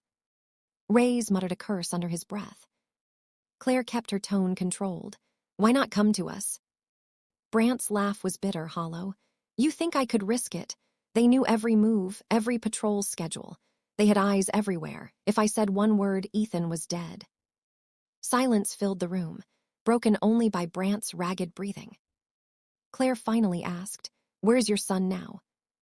Brant shook his head. "I don't know. They send me proof of life videos, always in different rooms. No location data, no sound." His hands trembled. "He's all I've got left. You think I care about my career, my badge? I'd burn the whole department down if it meant keeping him alive." Reyes leaned back, crossing his arms. "So you're a victim. That's the story." Brant's glare could have cut steel. "You think I wanted this? You think I wanted to hand our city to a psychopath?" Claire cut in sharply. "No one's questioning if you wanted it, but you did it, and people died because of it." Brant's face twisted. "You think I don't know that? Every night I hear their screams in my head. But what would you have done, Winters, if it was your child?" The words hit her like a fist. She opened her mouth, then closed it again. The silence was its own answer. Finally, she stood. "We're done here." Brant straightened. "So that's it. You're throwing me to the wolves." Claire met his eyes, voice low but firm. "No, I'm throwing you a chance. You want Ethan back, you help us. You stop being his pawn and start being our inside man. You give us everything you know, every call, every card, every order." Brant swallowed hard. "And if I refuse?" Reyes leaned forward, eyes cold. "Then you're just another dirty cop on the record, and when we take him down, you go down with him." The room went silent again. Brant stared at the table, then finally gave a slow nod. "I'll help you, but you have to promise me something." Claire narrowed her eyes. "What?" "Whatever happens," Brant whispered, "you get Ethan out alive." Claire held his gaze. "We'll do everything we can." It wasn't a promise, not really, but it was all she could give. Outside the room, Reyes rubbed his temples. "So now we've got a captain on our leash." Claire shook her head. "Not a leash, a lifeline. He's our only way to get closer to the king." Reyes sighed. "You really think we can trust him?" Claire's voice was steel. "No, but we can use him." Her eyes flicked to the mirror, where Brant still sat, head bowed over his badge. For the first time in her career, Claire Winters felt a chill she couldn't shake, because the line between victim and traitor had just blurred. Chapter 8, The Safe Deposit Box. Detective Claire Morgan's pen tapped against the table as she studied the murder board. Richard Hale's eyes stared back from the photograph pinned at the center, as though mocking her efforts. Lines of red string stretched to suspects: Julia Hale, Thomas Greer, Emily Torres, unknown blackmailer. Too many leads, too many shadows. Her phone buzzed. She almost ignored it, then saw the ID, Midtown Bank Security. "Detective Morgan," the voice said. "We think you'll want to come down here. It's about Richard Hale." The bank vault smelled faintly of oil and metal. Rows of safe deposit boxes gleamed under fluorescent light. Officer Delgado led her down the narrow aisle. "This box belongs to Richard Hale," he said, stopping at the end. "Warrant cleared, ready when you are." Claire snapped on gloves. "Open it." The officer slid the box free. Inside lay thick stacks of cash, hundreds of bills in neat rubber bands. Next to them, a row of burner phones, each marked with a number in black marker. And on top, a leather-bound notebook. Claire flipped it open. Her pulse quickened. Names, judges, politicians, court clerks. Payoffs scribbled in shorthand. Asterisks, arrows, numbers circled. "Holy hell," Delgado muttered. Claire didn't answer. Her eyes caught on a line scrawled in Richard Hale's tight handwriting. "If anything happens to me, the answers are here." Back at the precinct, Claire and her partner Detective Rios spread the contents across the conference table. Rios whistled. "That's more cash than I'll see in a lifetime." Claire tapped the notebook. "This is what matters." Hale was keeping score. Every shady deal, every dirty secret. Rios leaned closer. Look here, Thomas Greer's name shows up again and again. Claire's jaw set. His grieving partner act is wearing thin. 2 hours later, Thomas Greer sat in an interrogation room, his silk tie loosened but arrogance intact. Claire slid the notebook across the table. You want to explain why your name shows up in your partner's blackmail diary. Greer glanced down, his face barely flickered. Richard was paranoid, he wrote down everything. Half of that is fantasy. Fantasy doesn't come with 50 grand in cash and half a dozen burners. Greer leaned back. Look, Richard handled the dirty work. Sometimes he made payoffs, sometimes he didn't. I kept my hands clean. Claire leaned in, her voice like steel. That's not what Richard thought. Greer's composure cracked. He slammed his palm on the table. I had nothing to do with his murder. The air went still. Claire raised an eyebrow. Funny, I never asked if you did. That night, Claire sat in her car in the precinct lot, the notebook open in her lap. She flipped to the back pages, her headlights casting pale circles on the dashboard. A dated entry caught her eye, 2 weeks before Hale's death. Midtown Bank, deliver files. If anything happens, Claire Morgan will know. Her heart thudded. Richard Hale had written her name. The safe deposit box wasn't just a stash. It was a warning. And whoever killed him knew she was getting too close. Chapter 9, The Courtroom Betrayal. The next morning, Cla slipped into the back of the Manhattan Supreme Court. She wasn't assigned to this case, but the name on the docket made her skin prickle. People v. Vincent Romano. Romano, crime boss turned businessman, lounged at the defense table, exuding smug confidence. And sitting beside him, in Richard Hale's old chair, was Thomas Gra. Cla's stomach dropped. Gra stood, his voice smooth as glass. Your Honor, before proceedings begin, the defense submits new evidence. Files passed to me by my late partner, Richard Hale. The judge adjusted his glasses. What kind of evidence? Gra lifted a folder. Proof that the lead prosecutor in this case accepted bribes from rival firms to pursue Romano. Gasps swept through the room. The prosecutor shot to his feet. That's outrageous. Those documents are fabricated. Gra smirked. Or maybe you're just nervous they'll hold up. Romano chuckled under his breath. Cla clenched her fists. Those files, she recognized the formatting, the handwriting. They came from Hale's safe deposit box. But how? She had locked them in evidence herself. Unless someone inside the precinct was feeding Gra. The judge skimmed the pages, his brow furrowing. These allegations are serious. If true, the prosecution's credibility is compromised. The prosecutor's voice cracked. Your Honor, please, this is a trick. This is Richard Hale's corruption bleeding into the record. Before the judge could respond, the courtroom doors slammed open. Cla turned. Amelie Tors strode in, her gray coat flaring behind her, eyes blazing. Your Honor, she said, voice ringing out, I was Richard Hale's paralegal, and I need to speak to the court. Gra stiffened. She has no standing here. Quiet, the judge snapped. Ms. Tors, go on. Amelie's hands trembled, but her voice was clear. Those files are lies. I watched Richard create them. He told me he was fabricating evidence to use as leverage against Romano. He said if anything happened to him, the truth would surface. A ripple of shock swept through the gallery. Cla's chest tightened. Hale had been playing both sides, extorting criminals and preparing to betray them. Romano slammed a fist on the defense table. She's lying. The judge hammered his gavel. Order, order. But the damage was done. The courtroom dissolved into chaos, reporters shouting, lawyers arguing, Romano roaring with rage.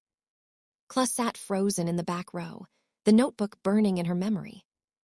Hale hadn't just died for money, marriage, or pride. He'd died because of what he knew and what he threatened to reveal. And whoever killed him wasn't finished yet. Chapter 10, The Wrong Arrest. Rain slicked the streets when Cla arrived at the Hale townhouse. The blue and red pulse of patrol cars reflected in the puddles, washing the brownstone in garish light. A knot of reporters pressed against the barricades, shouting questions as Julia Hale was led down the steps in handcuffs. "Mrs. Hale, did you kill your husband?" "Julia, what about the blackmail files?" Julia's pale face caught the flashes of camera bulbs, her expression a mask of composure. But as her eyes locked on Cluz through the chaos, the mask cracked just slightly. Not fear, not guilt, defiance. Urpuz appeared beside her, his jacket darkened with rain. "DA's office pulled the trigger," he muttered. "Motive, opportunity, alibi's a mess. They wanted a clean arrest." Cluz's stomach tightened. "It's a mistake." Inside the precinct, Julia sat stiffly in the interrogation room, her hands folded, her gaze unwavering. "You're charging me because I went to the Hamptons," she demanded. "Because I don't have a receipt for every hour of my life." "Your timeline doesn't hold," Cluz said. "Security footage puts you back in the city the night Richard died." Julia gave a short, bitter laugh. "Of course it does. Richard didn't trust me to buy groceries without proof. He had me followed, filmed. You think he couldn't have staged footage? He lived for traps, detective, even in death." "Why would he frame his own wife?" "Because control was all he ever wanted." Julia's eyes blazed. "He ruined lives just to remind people he could. If making me look guilty gave him one last taste of power, he'd do it." Her anger hung in the air, raw and unvarnished. Cluz had seen guilty women plead, bargain, collapse under pressure. Julia wasn't pleading. She was furious. When Cluz left the room, Assistant District Attorney Martin Clun was waiting in the hallway. His slick hair gleamed under the fluorescent light. "Nice work, detective. We'll have her arraigned tomorrow." "She's not our killer," Cluz said flatly. "You've got motive. Bad marriage, ugly divorce rumors. You've got opportunity, and juries eat up the jealous wife narrative." "This case isn't a narrative. Hale was blackmailing half of Manhattan. His murder isn't domestic." Clun's smirk faded. "Your job is to bring me suspects. My job is to win. Don't get them confused." Hours later, long after the precinct had quieted, Cluz found herself standing at the bars of Julia Hale's holding cell. Julia was seated on the cot, her posture still queenly despite the setting. She didn't bother to stand when Cluz entered. "Come to gloat?" she asked. "No," Cluz said, "to listen." Julia's shoulders sagged. "Richard destroyed me, detective. He destroyed everyone who got close. But kill him?" She shook her head. "No, I wanted him alive to suffer. Dead, he gets away clean. Whoever killed him wanted silence, and that was never my game." Cluz studied her. "Then who wanted him dead?" Julia's mouth curved into something between a smile and a sneer. "Ask yourself who benefits from my arrest. That answer will take you closer to your killer than I ever could." The words stayed with Cluz as she drove home through the rain, wipers thrumming against the glass. She parked outside her apartment, reached for her keys, then froze. A figure stood across the street, still as stone, just outside the circle of the streetlight, watching. Her pulse spiked. Her hand went to the grip of her gun. And then, as quickly as she'd noticed, the figure was gone. The night swallowed everything. Chapter 11. The Shadow at the Window. Cluz couldn't sleep. She sat in the living room with the lights dimmed, a cup of coffee cooling in her hands, staring at the rain sliding down the window. The figure outside her apartment, whether it had been real or a trick of exhaustion, refused to leave her thoughts. She had chased killers long enough to know the difference between paranoia and instinct. This was instinct. Someone was watching her. The knock on her door at Ta. Zura Zura AM nearly sent her out of her skin. "Jesus," she muttered, setting down the mug. She slid her hand to her gun before opening the door.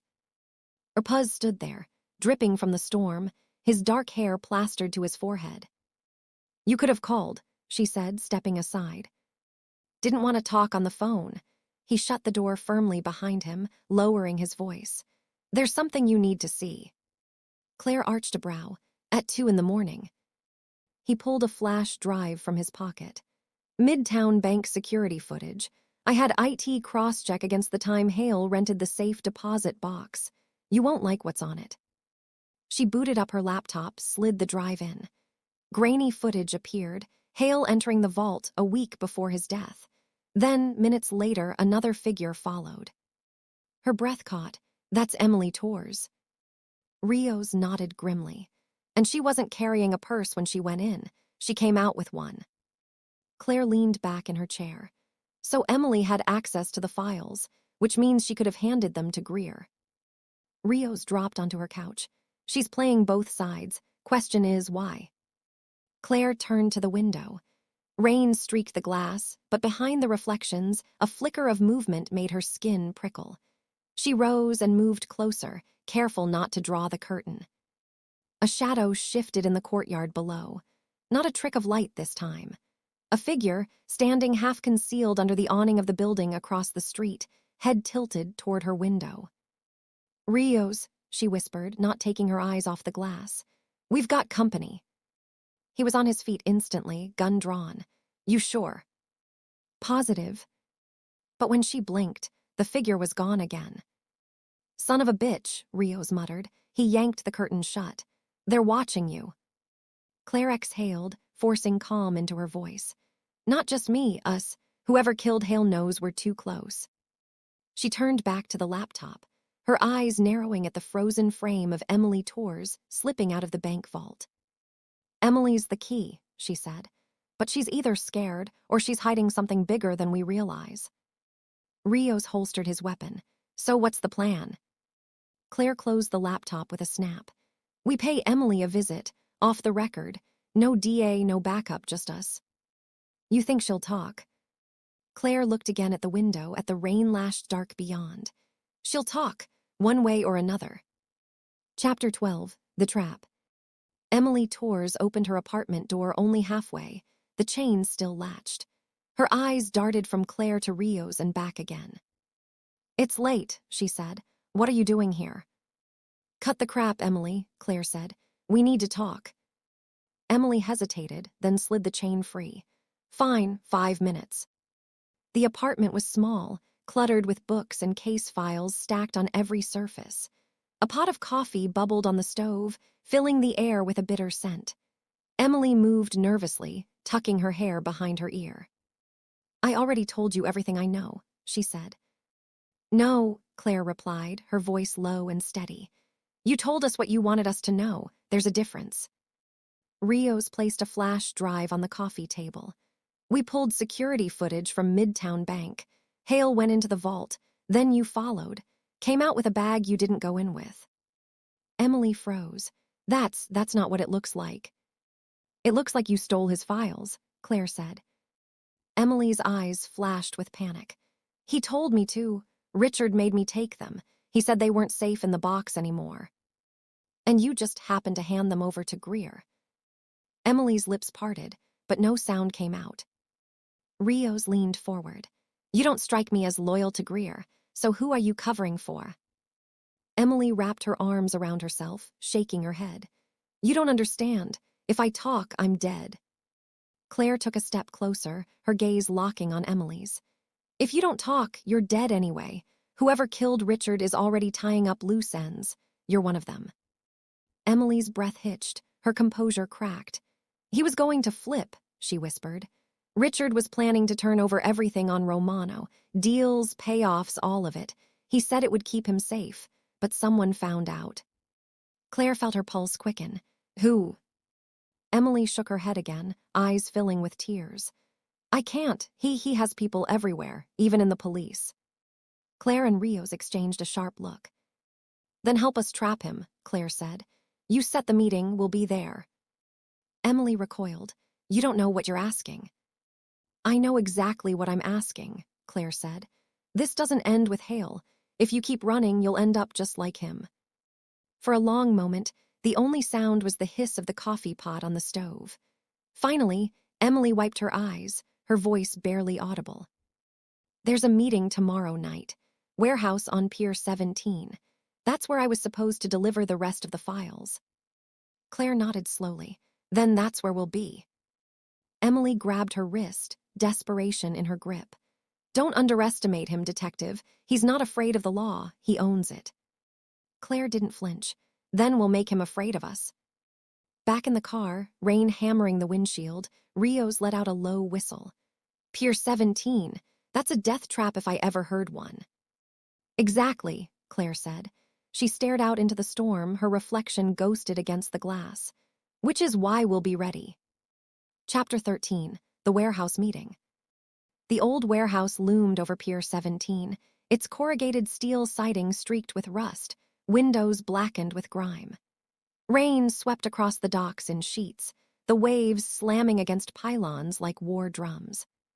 Claire adjusted the strap on her shoulder holster as she and Rios crouched behind a stack of shipping crates.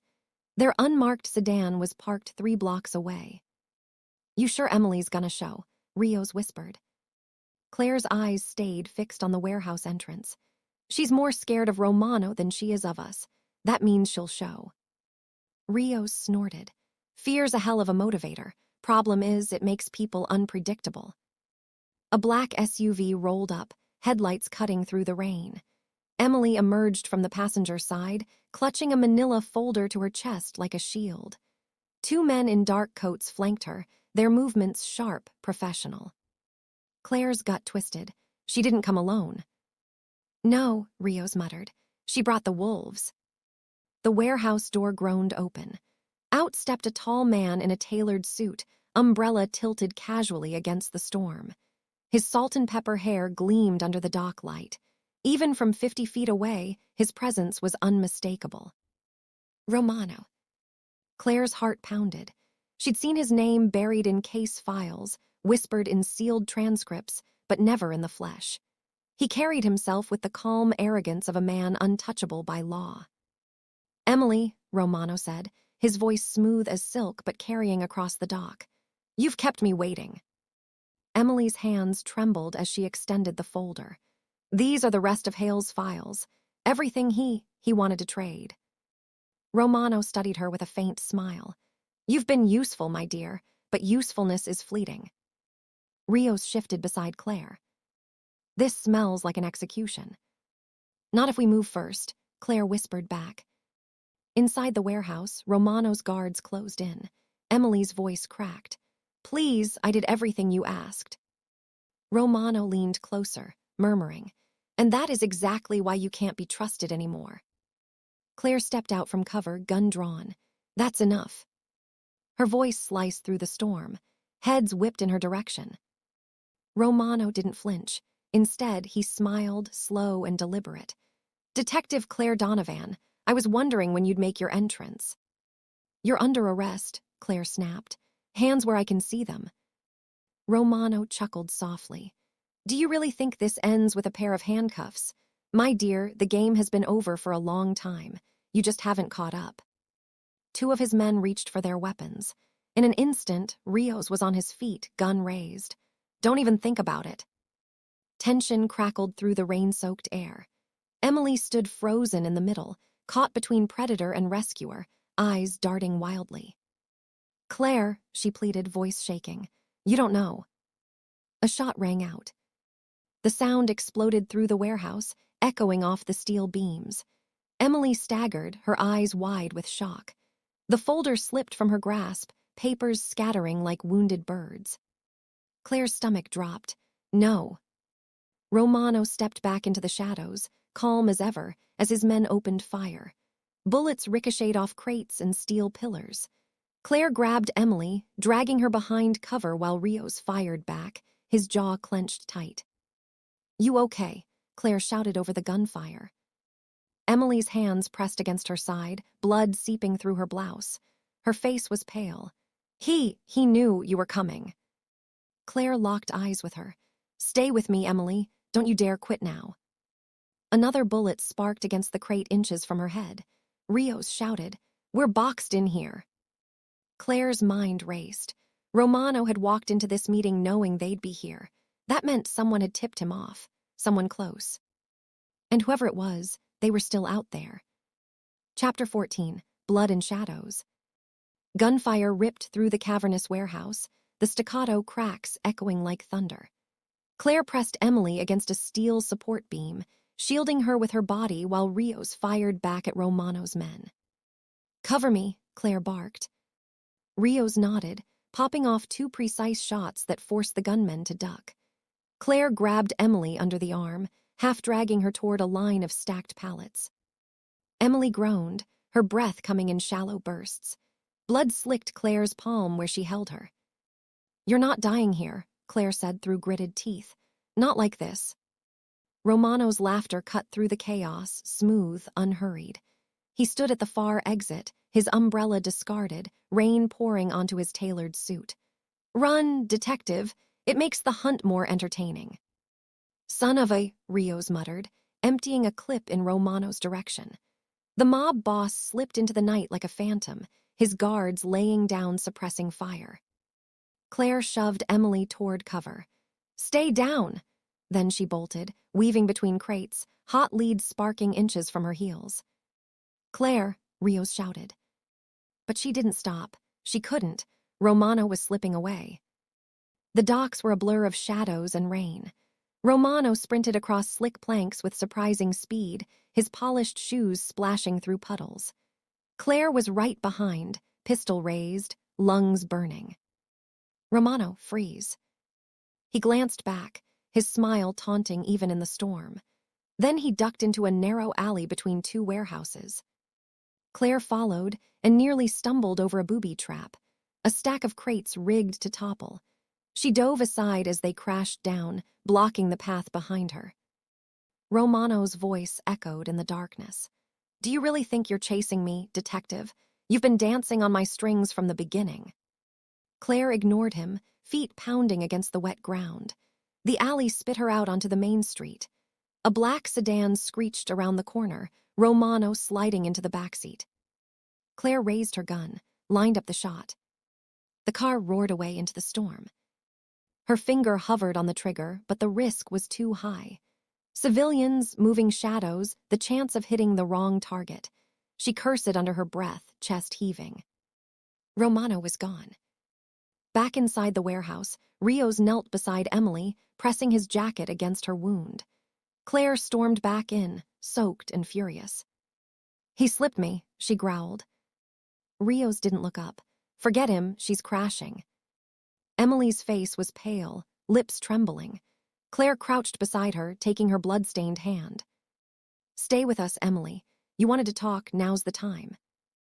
Emily blinked, her lashes heavy with rain and tears. You don't get it. Romano, he's not the only one. He has a partner, someone who feeds him everything." Claire's grip tightened. "Who?" Her voice was barely a whisper. "Inside the department." Claire felt her blood run cold. "A mole." Emily nodded weakly. "That's how he knew about Hale, about you, everything." She coughed, pain racking her body.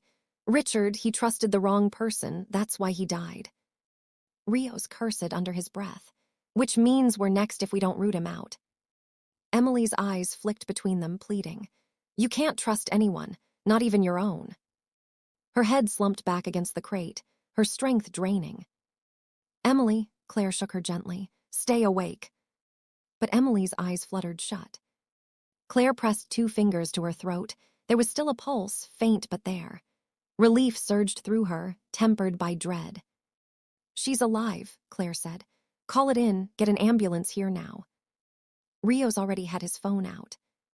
Claire stared at the scattered papers from Emily's fallen folder, rainwater smearing the ink. Somewhere in those files were answers Hale had died for. But all she could hear was Romano's voice in the storm. "You've been dancing on my strings from the beginning." Chapter 15, The Mole in the Mirror. The precinct conference room smelled faintly of burnt coffee and old paper. A storm still lashed the city outside, the fluorescent lights above humming with an almost taunting monotony. Claire sat hunched over the table, Hale's scattered files spread before her like a crime scene in themselves. Half the pages were smeared with water, some nearly illegible, but the words that survived were damning. Offshore accounts, property deals, names of officials. Rios leaned against the wall, arms crossed, his eyes scanning the room like a soldier in hostile territory. "We shouldn't even be here," he muttered. "If Emily's right and the department's compromised, then every second we sit in this building, we're targets." Claire didn't look up. "And if we leave, Romano wins. These files are all we have left. Somewhere in here is the key to who his partner is. Rios pushed off the wall, coming closer. You're running on fumes, Donovan. We both are. He wants us rattled. That's how mistakes happen. She slapped her palm against the table. Mistakes already happened, Rios. Hale's dead. Emily's bleeding out in a hospital bed. I'm done waiting for the next body to drop. Silence hung heavy between them. Then Claire pulled one page closer, the ink streaked but legible. Look at this. Romano's real estate shell company. Every deal he made was cleared through one department contact for expedited approval. Rios leaned in, brow furrowing. Which department? She circled the name with her pen. A. Matthews. Rios let out a low whistle. Matthews, as in Captain Anthony Matthews. Claire's stomach twisted. Matthews had been her commanding officer for 5 years. He'd vouched for her when no one else would. It doesn't make sense. It makes perfect sense, Rios said darkly. Who better to feed Romano information than the guy sitting at the top of the food chain? Claire shook her head. Matthews isn't dirty. He can't be. Rios gave her a pointed look. Everyone says that right up until the cuffs go on. Before she could reply, the lights flickered. Once, twice, then the entire building went black. The sudden darkness was suffocating. Power outage, Rios whispered.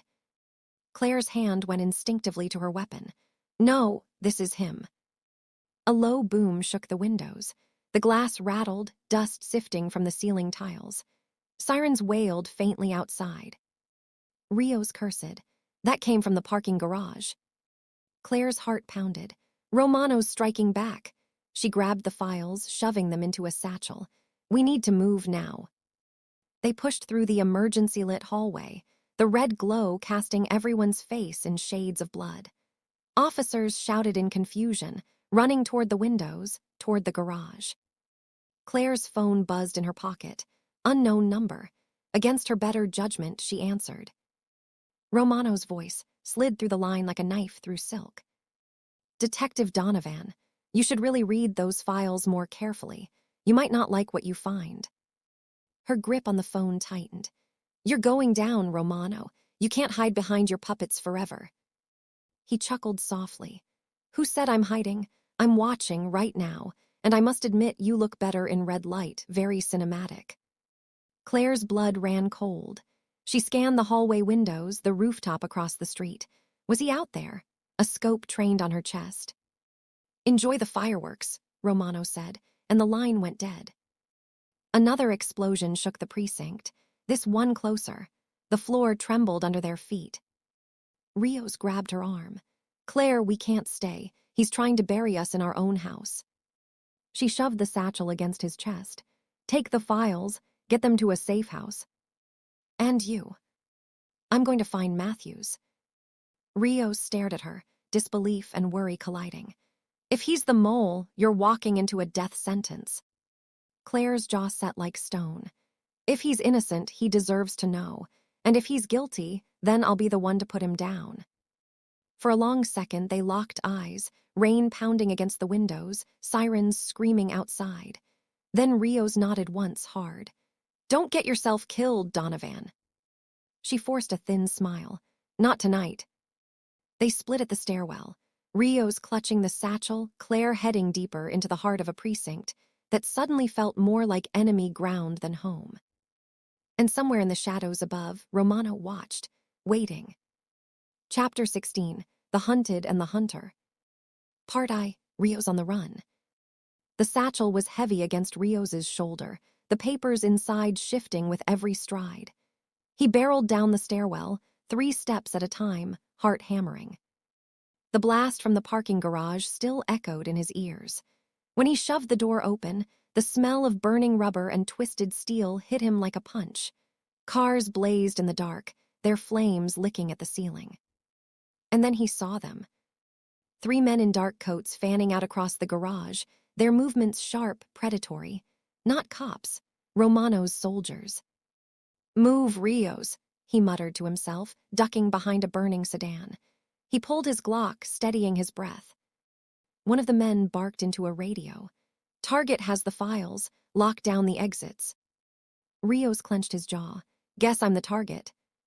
Bullets pinged off the hood of the car, sparks bursting inches from his face. He rolled across the concrete, returning fire. One man dropped with a grunt, but the other two closed in fast. The satchel thumped against him as he sprinted toward the far exit. "Don't let him out," one shouted. Rios spotted an old service elevator shaft, its doors jammed half open, wires dangling. Perfect. He dove inside just as a hail of bullets tore through the wall behind him. His boots slammed against the top of the elevator car. He scrambled up the cable, the satchel bouncing against his ribs, breath ragged. Below, flashlights swept the shaft. "He's in here." "Climb faster, damn it," Rios hissed, pulling himself up rung by rung. He reached the maintenance hatch, kicked it open, and hauled himself into the upper hallway. The building shook again from another blast. Alarms screamed.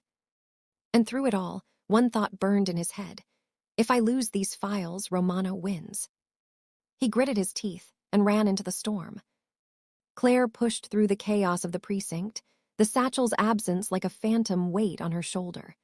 Every officer she passed looked suddenly suspect, every glance a possible betrayal. Matthews's office door was ajar, lamplight spilling into the dark hall. Claire drew her pistol, her breath steady, her heart anything but. "Captain," she called. "Come in, Donovan," Matthews's voice answered, calm, too calm. She stepped inside, gun raised. Matthews sat behind his desk, hands folded, like a man expecting company. His uniform was immaculate, not a hair out of place, as though the world outside wasn't crumbling. "You've been busy," he said softly. "You tell me," Claire shot back. "How long have you been feeding Romano?" A faint smile ghosted across his lips. Straight to the accusation, no small talk. "Cut it," she snapped. "Emily Torres is bleeding out because you sold Hale to Romano, because you've been protecting him for years."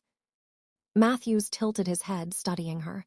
"You really think I'd betray everything I've built? This precinct? You?" Her grip tightened on the gun.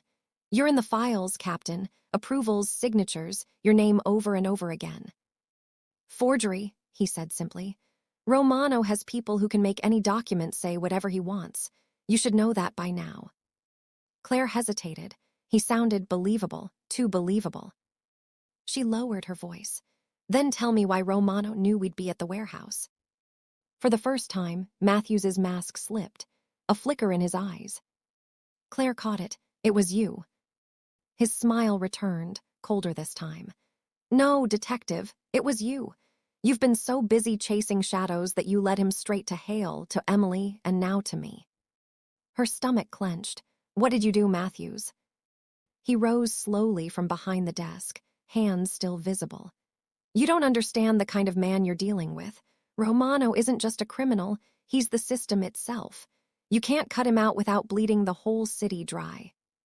"That's not your call," she said, her voice steady despite the storm inside her. "You don't get to decide who lives and who dies." His eyes hardened. "Someone has to." The tension snapped. Matthews lunged, shoving the desk forward, knocking Claire off balance. Her gun skittered across the floor. He came at her fast for a man his age, hands closing around her throat. "You're too stubborn to see it, Donovan. You think justice is black and white, but sometimes survival is the only law left." Claire clawed at his grip, gasping for air. Her hand brushed against the fallen lamp. She grabbed it and swung hard. The lamp shattered across his head, glass flying. Matthew staggered, dazed. Claire dove for her gun, spun, and aimed it square at his chest. "Game over, Captain," she rasped. "End of the line." Blood trickled from his temple, and yet he laughed, a low, broken sound. "You still don't get it," he wheezed. "I'm not the only one. Romano has more, you'll never stop him." Claire's finger hovered on the trigger, her hands trembling with fury. Every instinct screamed to pull it. But deep down she knew, dead, Matthews was just another ghost. Alive, he was leverage. She forced herself to breathe. "Then you're going to tell me everything, and you're going to do it in handcuffs." Outside, sirens wailed louder, closer, like wolves circling the building. and Claire couldn't shake the feeling that Romana was already 3 steps ahead. Chapter 17, Crossfire. Rios's boots splashed through ankle-deep puddles as he tore down an alleyway, the satchel bouncing against his side like an anchor. His lungs burned, but stopping wasn't an option. Not while Romano's men shadowed him through the storm-drenched streets. A pair of headlights flared at the alley's mouth.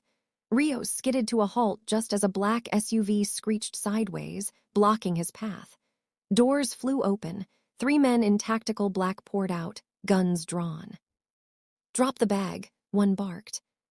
Rios raised his Glock. "Yeah, how about no?" He fired twice. One man went down clutching his leg. The other 2 returned fire, bullets whining off brick walls, chunks of mortar exploding near Rios's head. He dove behind a dumpster, clutching the satchel tight. Rain pounded metal like drumfire. The stench of garbage mixed with gunpowder filled his nose. "Come on, Rios," one of them taunted. "You know you're not walking out of here alive. Hand it over, we'll make it quick." Rios laughed, though his pulse was hammering. "You boys must not know me too well. Quick, never been my style." He peeked out and squeezed off another shot, forcing them back. Then he spotted it, a fire escape ladder dangling just above. Perfect. Holstering his Glock, Rios grabbed the dumpster rim, hauled himself up, and leapt for the ladder. His fingers caught, slipping on the wet rungs, but he managed to swing himself up just as bullets shredded the metal below. "Go, after him." He scrambled higher, rain making each rung slick, the satchel dragging him down. By the time he reached the roof, his arms felt like lead. He collapsed against the parapet, gasping, then forced himself up again. Because he knew, Romano's men weren't going to stop. Not until he was a corpse and the files were burning. Back at the precinct, Claire shoved Matthews forward, his hands cuffed behind his back. He stumbled but didn't resist, his face calm despite the blood trickling from his temple. "You're making a mistake, Donovan," he murmured. "No," she snapped, tightening her grip on his arm. "The mistake was trusting you." The hallways were chaos, officers shouting, radios crackling, the smell of smoke wafting from somewhere below. Romano's explosions had thrown the entire building into panic. Claire dragged Matthews toward the holding cells, her gun never leaving her free hand. She could feel eyes on her from every corner. Was it shock, judgment, or suspicion that she was taking down her own captain? As they reached the stairwell, Matthews chuckled softly. "You think the cuffs make you safe," he said. "Romano doesn't need me to finish this. He's already inside, watching. Then he'll see what happens when someone fights back." Claire shot back, shoving him forward. The stairwell door slammed open before she could move another step. 2 masked men stormed in, rifles raised. Romano's men, inside the precinct. Claire barely had time to push Matthews to the floor and dive for cover as gunfire erupted, shattering glass and ricocheting off steel. Officers screamed from below, returning fire. The entire building had become a war zone. Matthews rolled against the wall, a twisted smile on his face. "Told you," he said over the chaos. "You can't stop him." Claire reloaded, fury in her veins. "Watch me." She popped out from cover, firing at the attackers. One went down, another ducked back through the doorway. The stairwell echoed with the crack of rifles and the acrid bite of smoke. And in that instant, she realized Romano wasn't just trying to kill her. He was trying to erase everything. The files, Emily, Matthews, her. On the rooftop, Rios sprinted across slick tar paper, bullets chasing him like angry hornets. The satchel thumped against his side with every stride. On the stairwell, Claire fought tooth and nail to hold her ground, Matthews cuffed and smirking at her feet. Both of them trapped in Romano's game, both of them running out of time. And somewhere, watching from the shadows, Romano smiled. The hunt wasn't over. It was only just beginning. Chapter 18, Thin Lines. Rios ducked low as a bullet zipped past his ear, sparking off a rooftop vent. He cursed under his breath and vaulted over an air conditioning unit, the satchel slamming into his ribs. 3 men were still on him, shadows darting between chimneys, gunfire echoing in the storm. He slid behind a skylight, glass rattling as rounds peppered it. "Rios," one of them shouted. "You can't run forever. Romano wants those files, dead or alive doesn't matter." Rios fired back blindly, then sprinted again, legs pumping despite the ache. The city lights blurred through the sheets of rain, the streets below crawling with more SUVs. They were boxing him in. He tapped his comms, voice ragged. "Claire, you copy." Static, then faintly her voice. "Rios, where the hell are you?" "Roof of," he ducked as another bullet shrieked past. "Some tenement on 43rd. They're all over me." "Hold on," she said. "I've got my hands full here too, just stay alive." Rios grinned despite himself. "Always my plan." Then the skylight beneath him cracked. He looked down. Inside the building was dark, empty. A way out. He fired 2 quick shots to keep the men back, then stomped hard. Glass shattered, and he dropped through the opening, rolling as he hit the dusty floor below. "Come on," he muttered, yanking the satchel closer. "Let's see who's faster, me or the bastards upstairs." Gunfire still rattled through the precinct corridors, deafening in the confined space.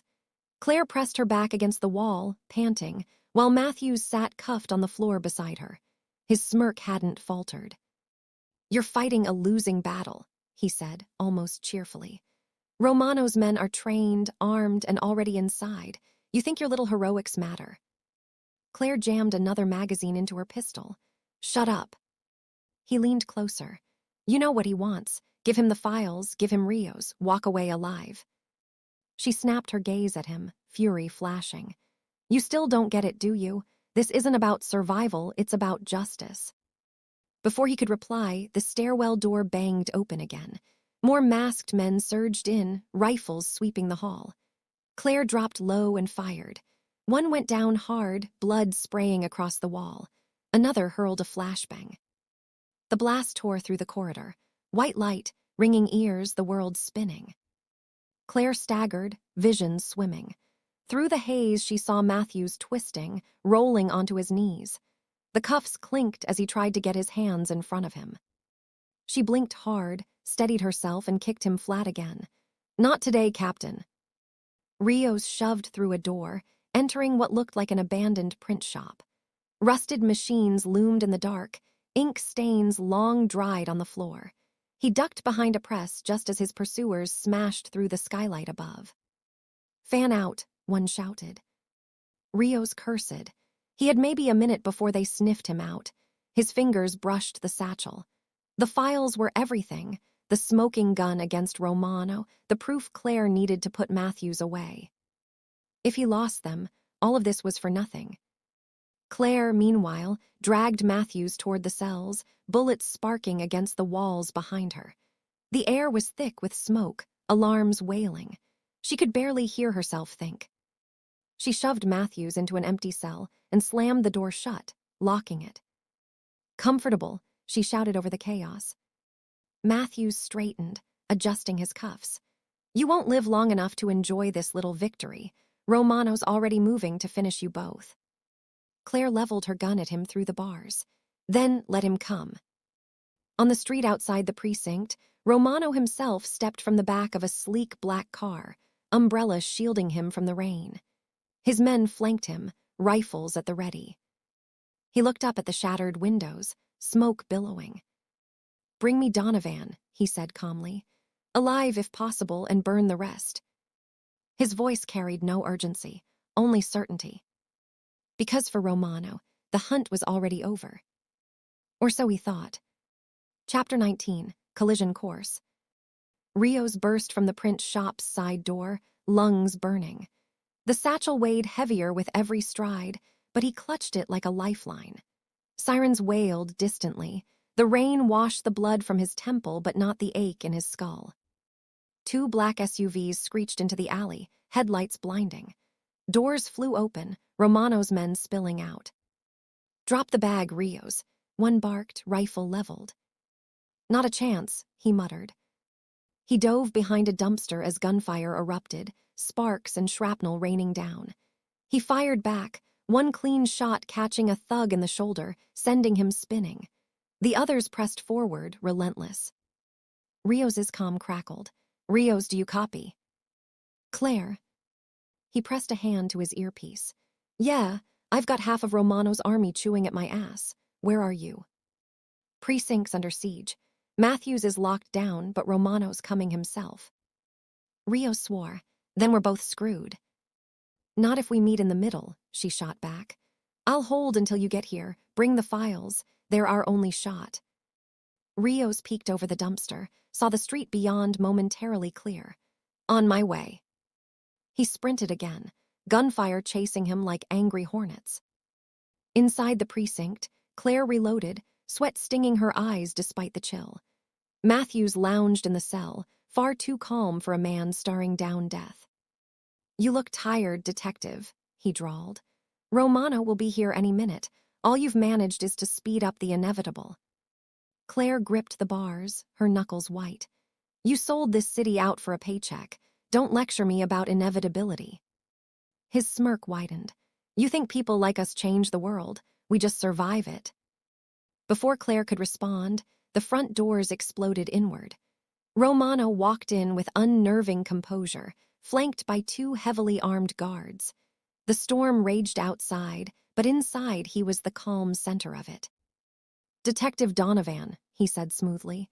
And Captain Matthews, how poetic. Claire raised her pistol, stance firm. Drop the weapons, Romano. He chuckled. You still believe in fairy tales. Guns don't level the field. Power does. He turned his gaze on Matthews. And power, my dear captain, comes from loyalty. Matthews straightened, hope flickering in his eyes. Romano, you came for me. Romano's smile sharpened. Of course, I always reward loyalty. Then, without a flicker of hesitation, he drew his own pistol and fired, one shot through the cell bars. Matthews collapsed, clutching his chest, eyes wide with betrayal. Claire's heart stopped. You, Matthews choked, blood pooling beneath him. Bastard. Romano holstered the weapon. A liability, Captain. You talked too much. He turned back to Claire. But you're still useful. Hand over Hale's files, and maybe I'll let you live long enough to see the morning. A crash outside answered him, glass shattering, wood splintering. Rios tumbled through a side window, soaked and panting, satchel clutched to his chest. He raised his pistol with his free hand. Sorry, Romano, Rios gasped. The files stay with us. Romano's eyes lit with recognition. Ah, the loyal partner. How convenient. You've saved me the trouble of chasing you down. Claire moved to Rios's side, both of them aiming squarely at Romano. For a heartbeat, the world froze, two sides of a coin, years of blood and betrayal balanced on a trigger's pull. Romano spread his arms, utterly unafraid. Go on then, kill me, but you'll never stop the machine I've built. You cut off one head and two more will grow in its place. Claire's voice was steady, cold. Then we'll start with yours. The guns roared, shattering the silence, the storm outside raging in answer. Chapter 20, Crossfire. The warehouse precinct shook with the echo of gunfire. Bullets shredded the plaster walls, sparks flying from shattered light fixtures. Smoke coiled through the corridors, acrid and choking. Claire fired twice, dropping one of Romano's men who'd lunged from the stairwell. She ducked, dragging Rios with her behind a toppled desk. Tell me you brought extra ammo, she hissed. Rios slapped a fresh magazine into her hand. 2 left. After that, we improvise. Great, she muttered, chambering around. Romano stood in the center of the chaos, eerily composed, his coat brushing the debris-strewn floor. His guards fanned out, laying down heavy fire. Every muzzle flash lit his face like a demon in the storm. You can't win this, he called, voice cutting through the gunfire. You're fighting an army with scraps. Rios leaned out, firing a burst that clipped one of Romano's men. Yeah, well, I've always been scrappy. Claire shot him a look. Less banter, more killing. A grenade clattered across the floor, rolling toward them. Claire's eyes widened. Down, she yelled, grabbing Rios and diving over the desk. The blast ripped the room apart, wood splintering, windows shattering, the floor trembling under the shockwave. Claire's ears rang, vision swimming. Through the haze, she saw Romano still standing, untouched, his guards regrouping. He raised his pistol, cool as ice, and aimed straight at Rios. "Detective," he said almost warmly, "goodbye." The shot cracked, but Claire shoved Rios aside, the bullet grazing her shoulder instead. Pain tore through her arm, hot and sharp. She grit her teeth, raising her own weapon despite the blood. "You'll have to try harder," she spat. Romano tilted his head, almost admiring. "I was hoping you'd say that." The doors to the precinct suddenly burst inward again, sirens wailing outside, red and blue lights strobing through the smoke. SWAT stormed in, shouting commands. "Drop your weapons, on the ground now." Romano didn't flinch. He turned, eyes narrowing at the new threat, calculating in an instant. Rios whispered hoarsely, "Claire, we can end this right now. Files, proof, witnesses, we've got him boxed in." Claire kept her pistol trained on Romano. Blood dripping down her arm. "He's not walking out again." Romano smiled faintly, then raised both hands, almost mockingly, as SWAT rifles fixed on him. "You think you've won," he said softly, gaze locked on Claire. "But the game isn't over, not while the rot in your department still breathes." His words hung like a curse, louder than the gunfire had been. Claire's hand trembled on the trigger.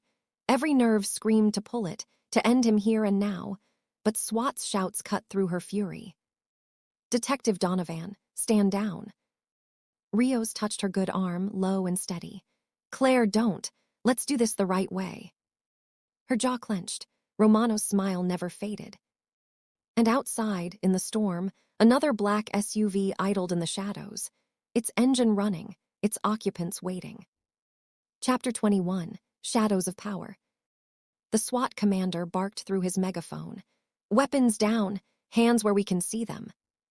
Romano stood perfectly still, his hands raised, the faintest smile playing across his lips. Around him, his surviving guards hesitated, then dropped their rifles one by one. Claire's pistol never wavered, her arm burning from the wound. She wanted nothing more than to end him here. One squeeze, one bullet, justice in its rawest form. Rios whispered in her ear, "Don't. If you shoot, they'll bury you with him." She swallowed hard, forcing her finger off the trigger. Romano's eyes flicked toward her, an unspoken dare. And then the lights cut out. Darkness swallowed the room, followed by the thunder of automatic gunfire. Muzzle flashes lit the precinct like strobe lights. SWAT officers dove for cover, shouting. Smoke grenades rolled across the floor, spewing thick, acrid clouds. "Ambush!" someone screamed. Claire coughed, dragging Rios behind a pillar. She fired into the haze, silhouettes darting in the chaos. When the lights sputtered back, Romano was gone. "Son of a..." Rios slammed a fist against the wall. "They pulled him out right under our noses." Claire's chest heaved. All around her, SWAT was regrouping, hauling bodies out, shouting over radios. But Romano had vanished into the night once more, leaving only carnage behind. Weeks later, the courtroom. The oak-paneled courtroom buzzed with tension. Romano sat at the defense table in a tailored gray suit, every inch the composed businessman, not the mob lord who had painted the city red. His lawyers flanked him, polished and ruthless. Across the aisle, Claire sat stiff-backed at the prosecution's table, Rios beside her. Emily, pale but alive, occupied the witness bench. Judge Holloway entered, her gavel cracking against the wood.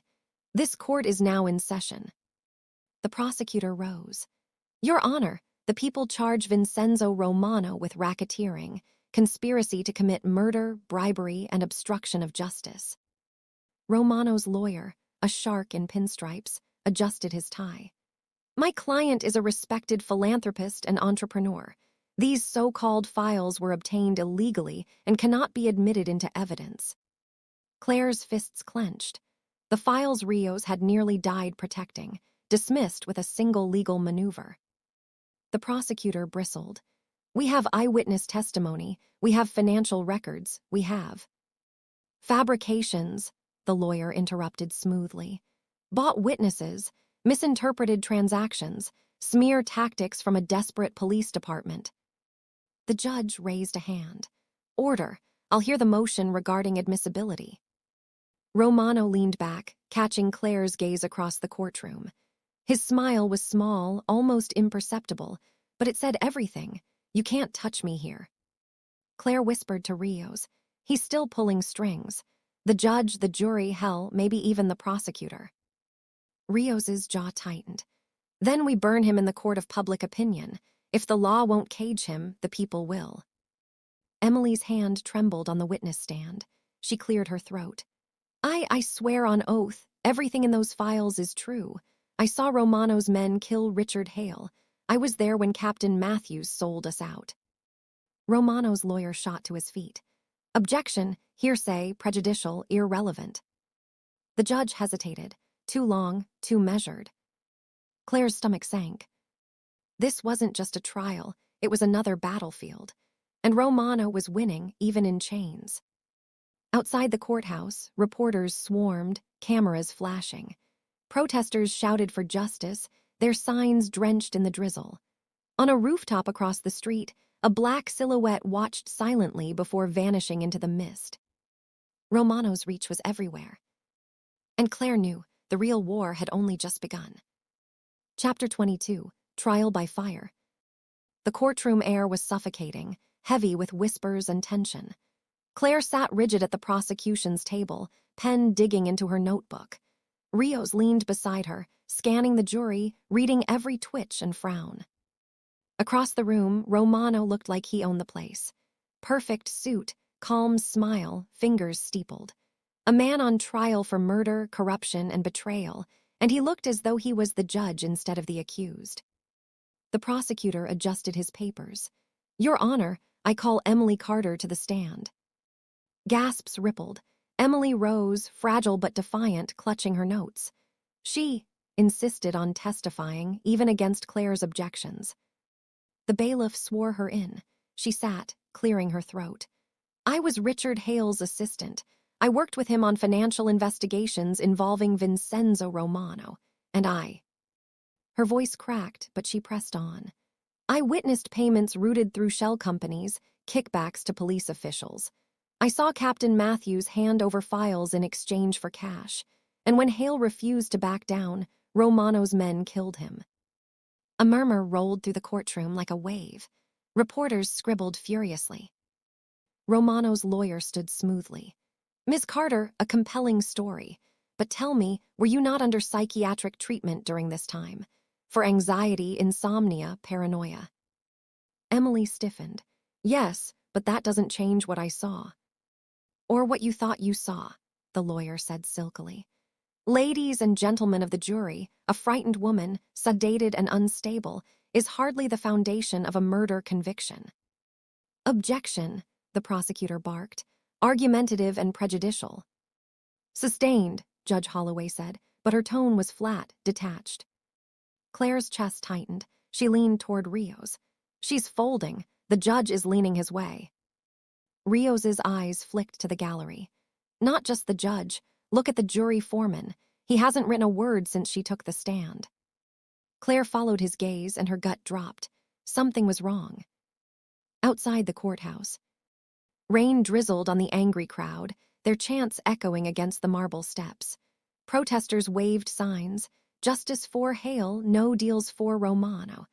Police lined the barricades, tense but watchful. Then, like a match to dry tinder, chaos erupted. A flashbang detonated near the crowd. People screamed, scattering. Black SUVs skidded up to the curb, doors flying open.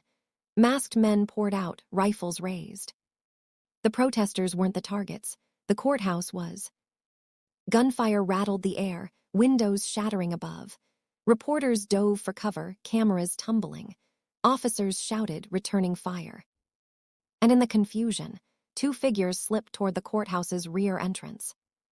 Back in the courtroom, the bailiff's radio squawked.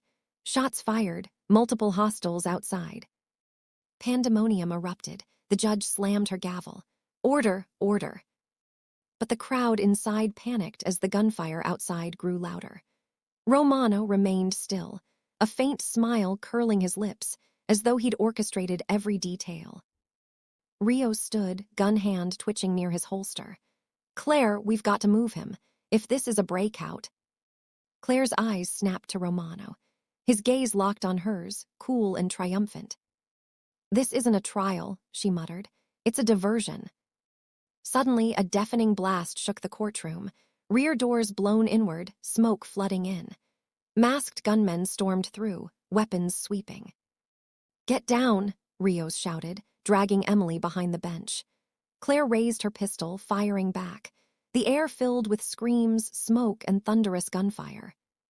Romano rose slowly, almost regally, as one of the gunmen cut his cuffs with a bolt cutter. Claire's heart hammered. No, no, no. Romano turned, locking eyes with her one last time across the chaos. His smile widened. And then he vanished into the smoke. Chapter 23, Ashes and Masks. The Pursuit. Smoke swallowed the courtroom. Claire charged through it, coughing hard, pistol raised. Shadows flickered, gunfire rattled, and glass shattered as the chandeliers above crashed to the floor in sparks. "Rios," she shouted. "I've got Emily." His voice echoed from behind the witness stand, ragged and desperate. "Go, don't lose him." Claire bolted after Romano, weaving through overturned benches and scattering jurors. The masked gunmen laid down cover fire, but she picked them off one by one, her shots precise and fueled by rage. Romano slipped through the rear corridor, his gray suit flaring in the smoke. Claire chased, boots pounding the marble floor. "Romano," she screamed, "this ends tonight." He glanced back, that infuriating smile carved on his face. "You still don't understand, detective. There is no end." He shoved through a set of emergency doors. Fire alarms shrieked, sprinklers sputtering uselessly in the heat. Flames licked the stairwell, smoke pouring upward like a living beast. Claire plunged after him, lungs searing. The stairwell was chaos, panicked clerks stumbling down, officers trying to push upward, the whole building groaning like it might collapse. Romano moved through it like water, slipping past bodies, always a step ahead. Claire vaulted the railing, landing one flight below, cutting him off. She raised her pistol. But Romano was faster. He swung a fire extinguisher, slamming it into her wrist. The gun clattered down the steps. Pain shot through her arm. Romano leaned close, the extinguisher heavy in his grip. "You think you're a hunter, you're just another pawn." She spat blood. "Then I'll be the pawn that topples your board." She kicked his knee, hard. He staggered, grip loosening. Claire snatched the extinguisher and swung it, cracking it across his ribs. Romano stumbled back, teeth bared, before retreating through another exit. His men flooded the stairwell, firing wildly. Claire dove for cover as plaster rained down. By the time she fought free, Romano was gone into the chaos of the streets outside. The reckoning. Hours later, dawn broke gray and heavy over the smoldering courthouse. The air reeked of ash and gunpowder. Firefighters doused the last stubborn flames while reporters swarmed the barricades. Claire sat on the steps, her arm bandaged, eyes hollow. Rios dropped beside her, equally battered, Emily huddled under his coat. "Tell me you at least winged him," Rios muttered. Claire shook her head. "He walked out of here like it was his coronation, and now he'll spin this into another victory." Rios rubbed his jaw, eyes on the cameras gathering below. "He's already spinning it. Look." On the courthouse lawn, a city councilman gave a statement to the press. "Today's violence was a tragedy, but let's remember, accusations aren't convictions. We cannot demonize a man without due process." Reporters scribbled, cameras flashed, some of the public even cheered. Claire's stomach twisted. They're protecting him, even now. Emily's voice was hoarse but steady. "Romano doesn't just own men with guns, he owns politicians, judges, half the city. You can't fight him with bullets alone." Rios exhaled slowly. "So we fight with something else." Claire turned, eyes narrowing. "Like what?" Rios stared at the city skyline, smoke curling into the dawn. Exposure. We burn every bridge he's built, every official he's bought. We make him too toxic to protect. Claire's jaw clenched. Then we'd better move fast, because the longer he's free, the deeper he digs. Emily whispered, almost to herself, and the harder it will be to tell friend from enemy. The sirens wailed, the cameras flashed, and above it all, Claire swore she could still hear Romano's mocking voice, echoing in her skull. There is no end. Chapter 24, Beneath the City. The safe house smelled of dust and stale coffee. Concrete walls, barred windows, and a single humming bulb overhead, it was less a home than a hideout, but it was what they had left. Claire paced the length of the room, her arms still wrapped from the courthouse brawl. She hadn't slept. Couldn't. Every time she closed her eyes, she saw Romano's smile, disappearing into smoke and flame. Rios sat at the battered table, flipping through a stack of stolen files like they were tarot cards. His eyes were bloodshot but sharp, hunting for the thread that could unravel everything. Emily hovered near the doorway, jittery, chain-smoking despite Claire's protests. She had lived under Romano's leash too long to believe safety was anything more than temporary. Claire finally stopped packing. We can't fight him in the open. The courts, the council, they're all his. We saw that yesterday. If we try again the same way, we'll just hand him another victory. Rios didn't look up. So we stay dark, strip it down, work the angles he can't see coming. Emily exhaled smoke, bitter and shaky. You're talking about going underground, off the grid. That's suicide. No, Rios said, calm but firm. It's survival. Romano's expecting another public strike. He'll have bought every headline, every camera, but down here, in the dark, he can't buy silence if we make sure the truth gets out before he knows where to block it. Claire leaned on the table, eyes scanning the files. Names, bank accounts, offshore trusts, every page bled with corruption. We have enough here to burn him, don't we? Rios tapped one folder. This one links him to Matthews, direct orders, illegal payouts. If we drop this, it doesn't just sink Romano, it exposes half the command structure. Emily stubbed her cigarette hard into the ashtray. And then what? You think people will care? They'll call it fabricated. They'll bury it under scandal of the week. Romano will twist it like he always does. Claire's voice was low, almost dangerous. Then we make it impossible to bury. We hit every outlet, every leak, every digital channel at once.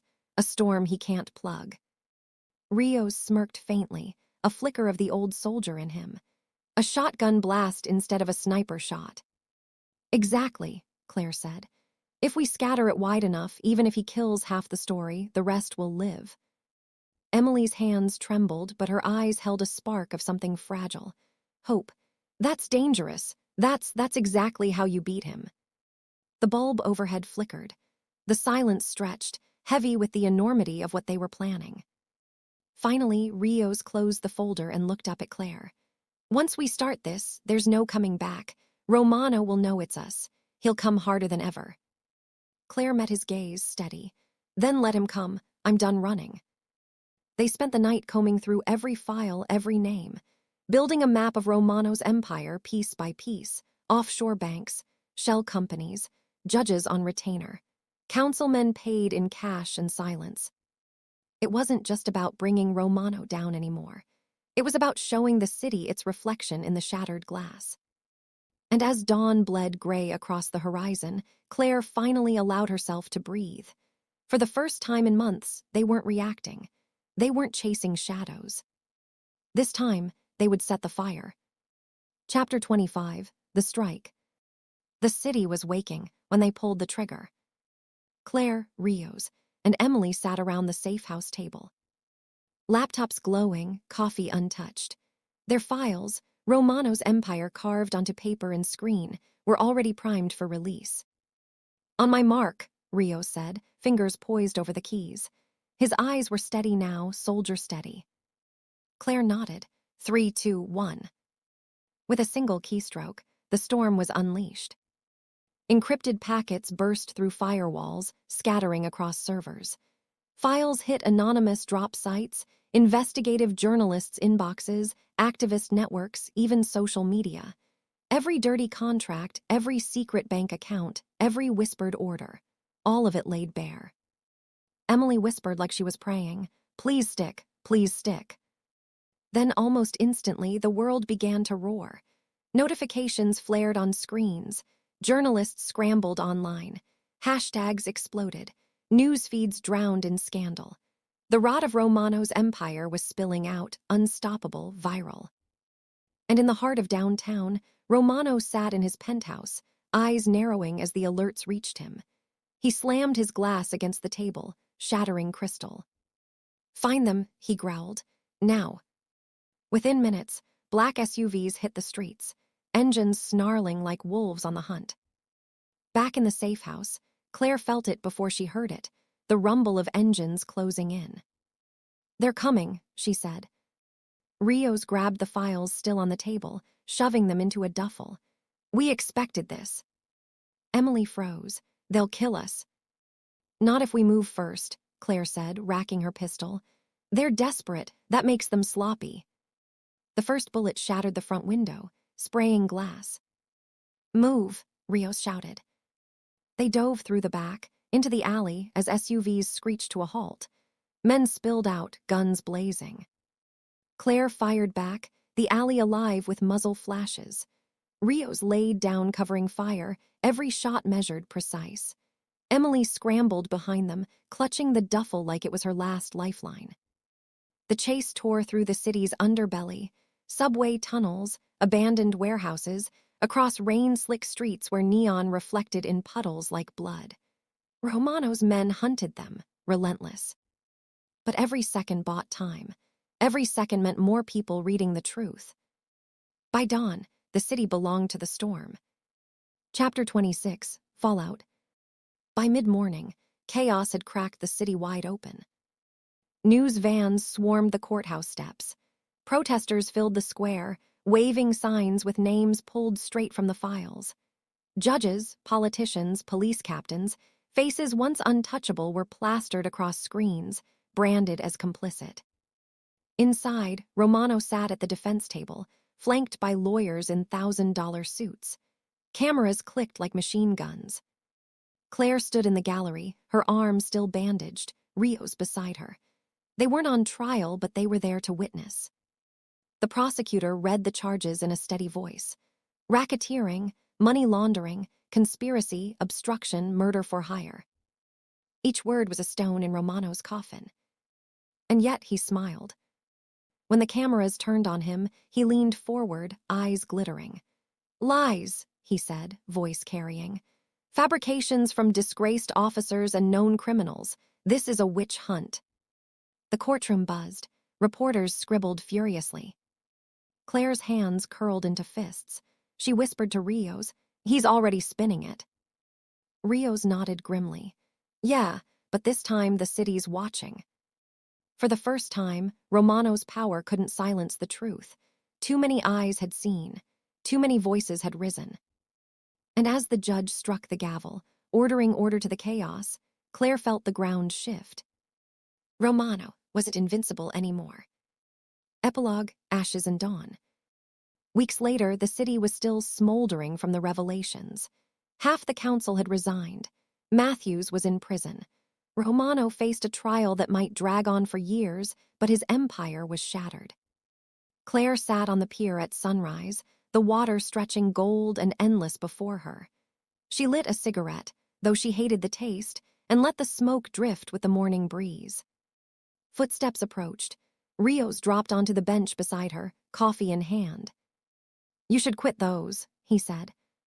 "You should mind your own business," she shot back, though her lips twitched with the ghost of a smile.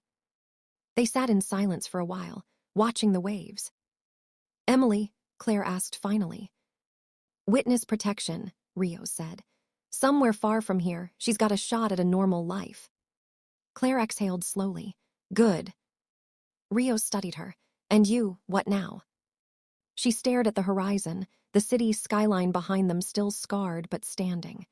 "Now, I breathe, I let the dust settle. Then I see if this place is worth saving." He raised his cup in mock salute. To breathing. Claire clinked her cigarette against the cup like it was a toast. To breathing. The sun crept higher, burning away the last shadows of the night. For the first time in a long time, it felt like dawn. The end.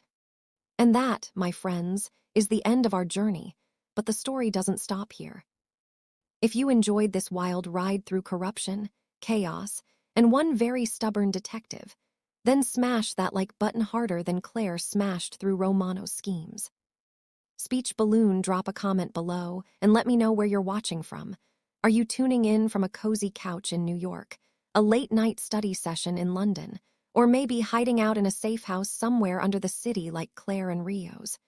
If it's the safe house one, blink twice. We'll send help. Bell, don't forget to subscribe so you never miss the next adventure. Trust me, there are plenty more stories to tell, and you'll want a front row seat when they drop. Thanks for reading. Thanks for being here, and remember, in this community, the truth always finds the light. See you in the next one. Sunrise.